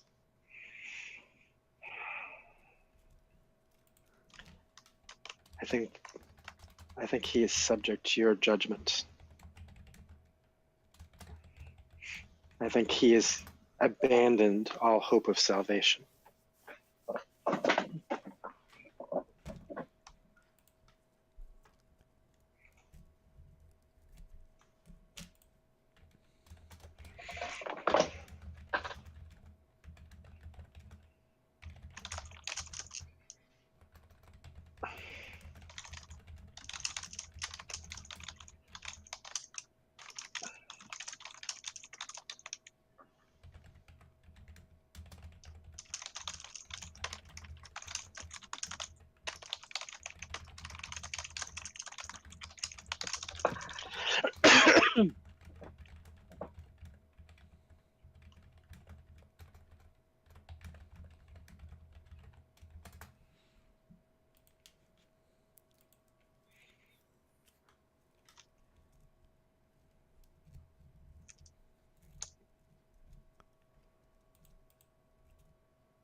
Tori's still trying to get a hold of his powers. He ate a big old bowl of Mystikios. He did, didn't he? He also expected Myrna to exist for more than one turn. But hey, sometimes people fail a fortitude save, and when that happens, your heart gets ripped out. Hell hath no fury. No Don't piss off fury. a level 18 druid with the blessing of Gaia and the stars. And more importantly, don't piss off your girlfriend. Don't do it. Don't. I love you, babe. I love you, babe. That being said, we'll have to continue this brawl next time on the Septemport game. Deeper Woo! into the Dreadnought. Yeah, no way we were getting through this in one sesh. I was Sorry, like, guys. Jesus, that would be a fuck of a sesh. That'd be a Herculean feat. And if I had more time to I had sleep... no work. There was that I'd time do we it. played for like 12 hours one day. Yeah, but that was Well, on that's because we Saturday. started- We literally in started the at day. 9 a.m. Yeah. This is literally a work night. So. Yeah, exactly. Unfortunately.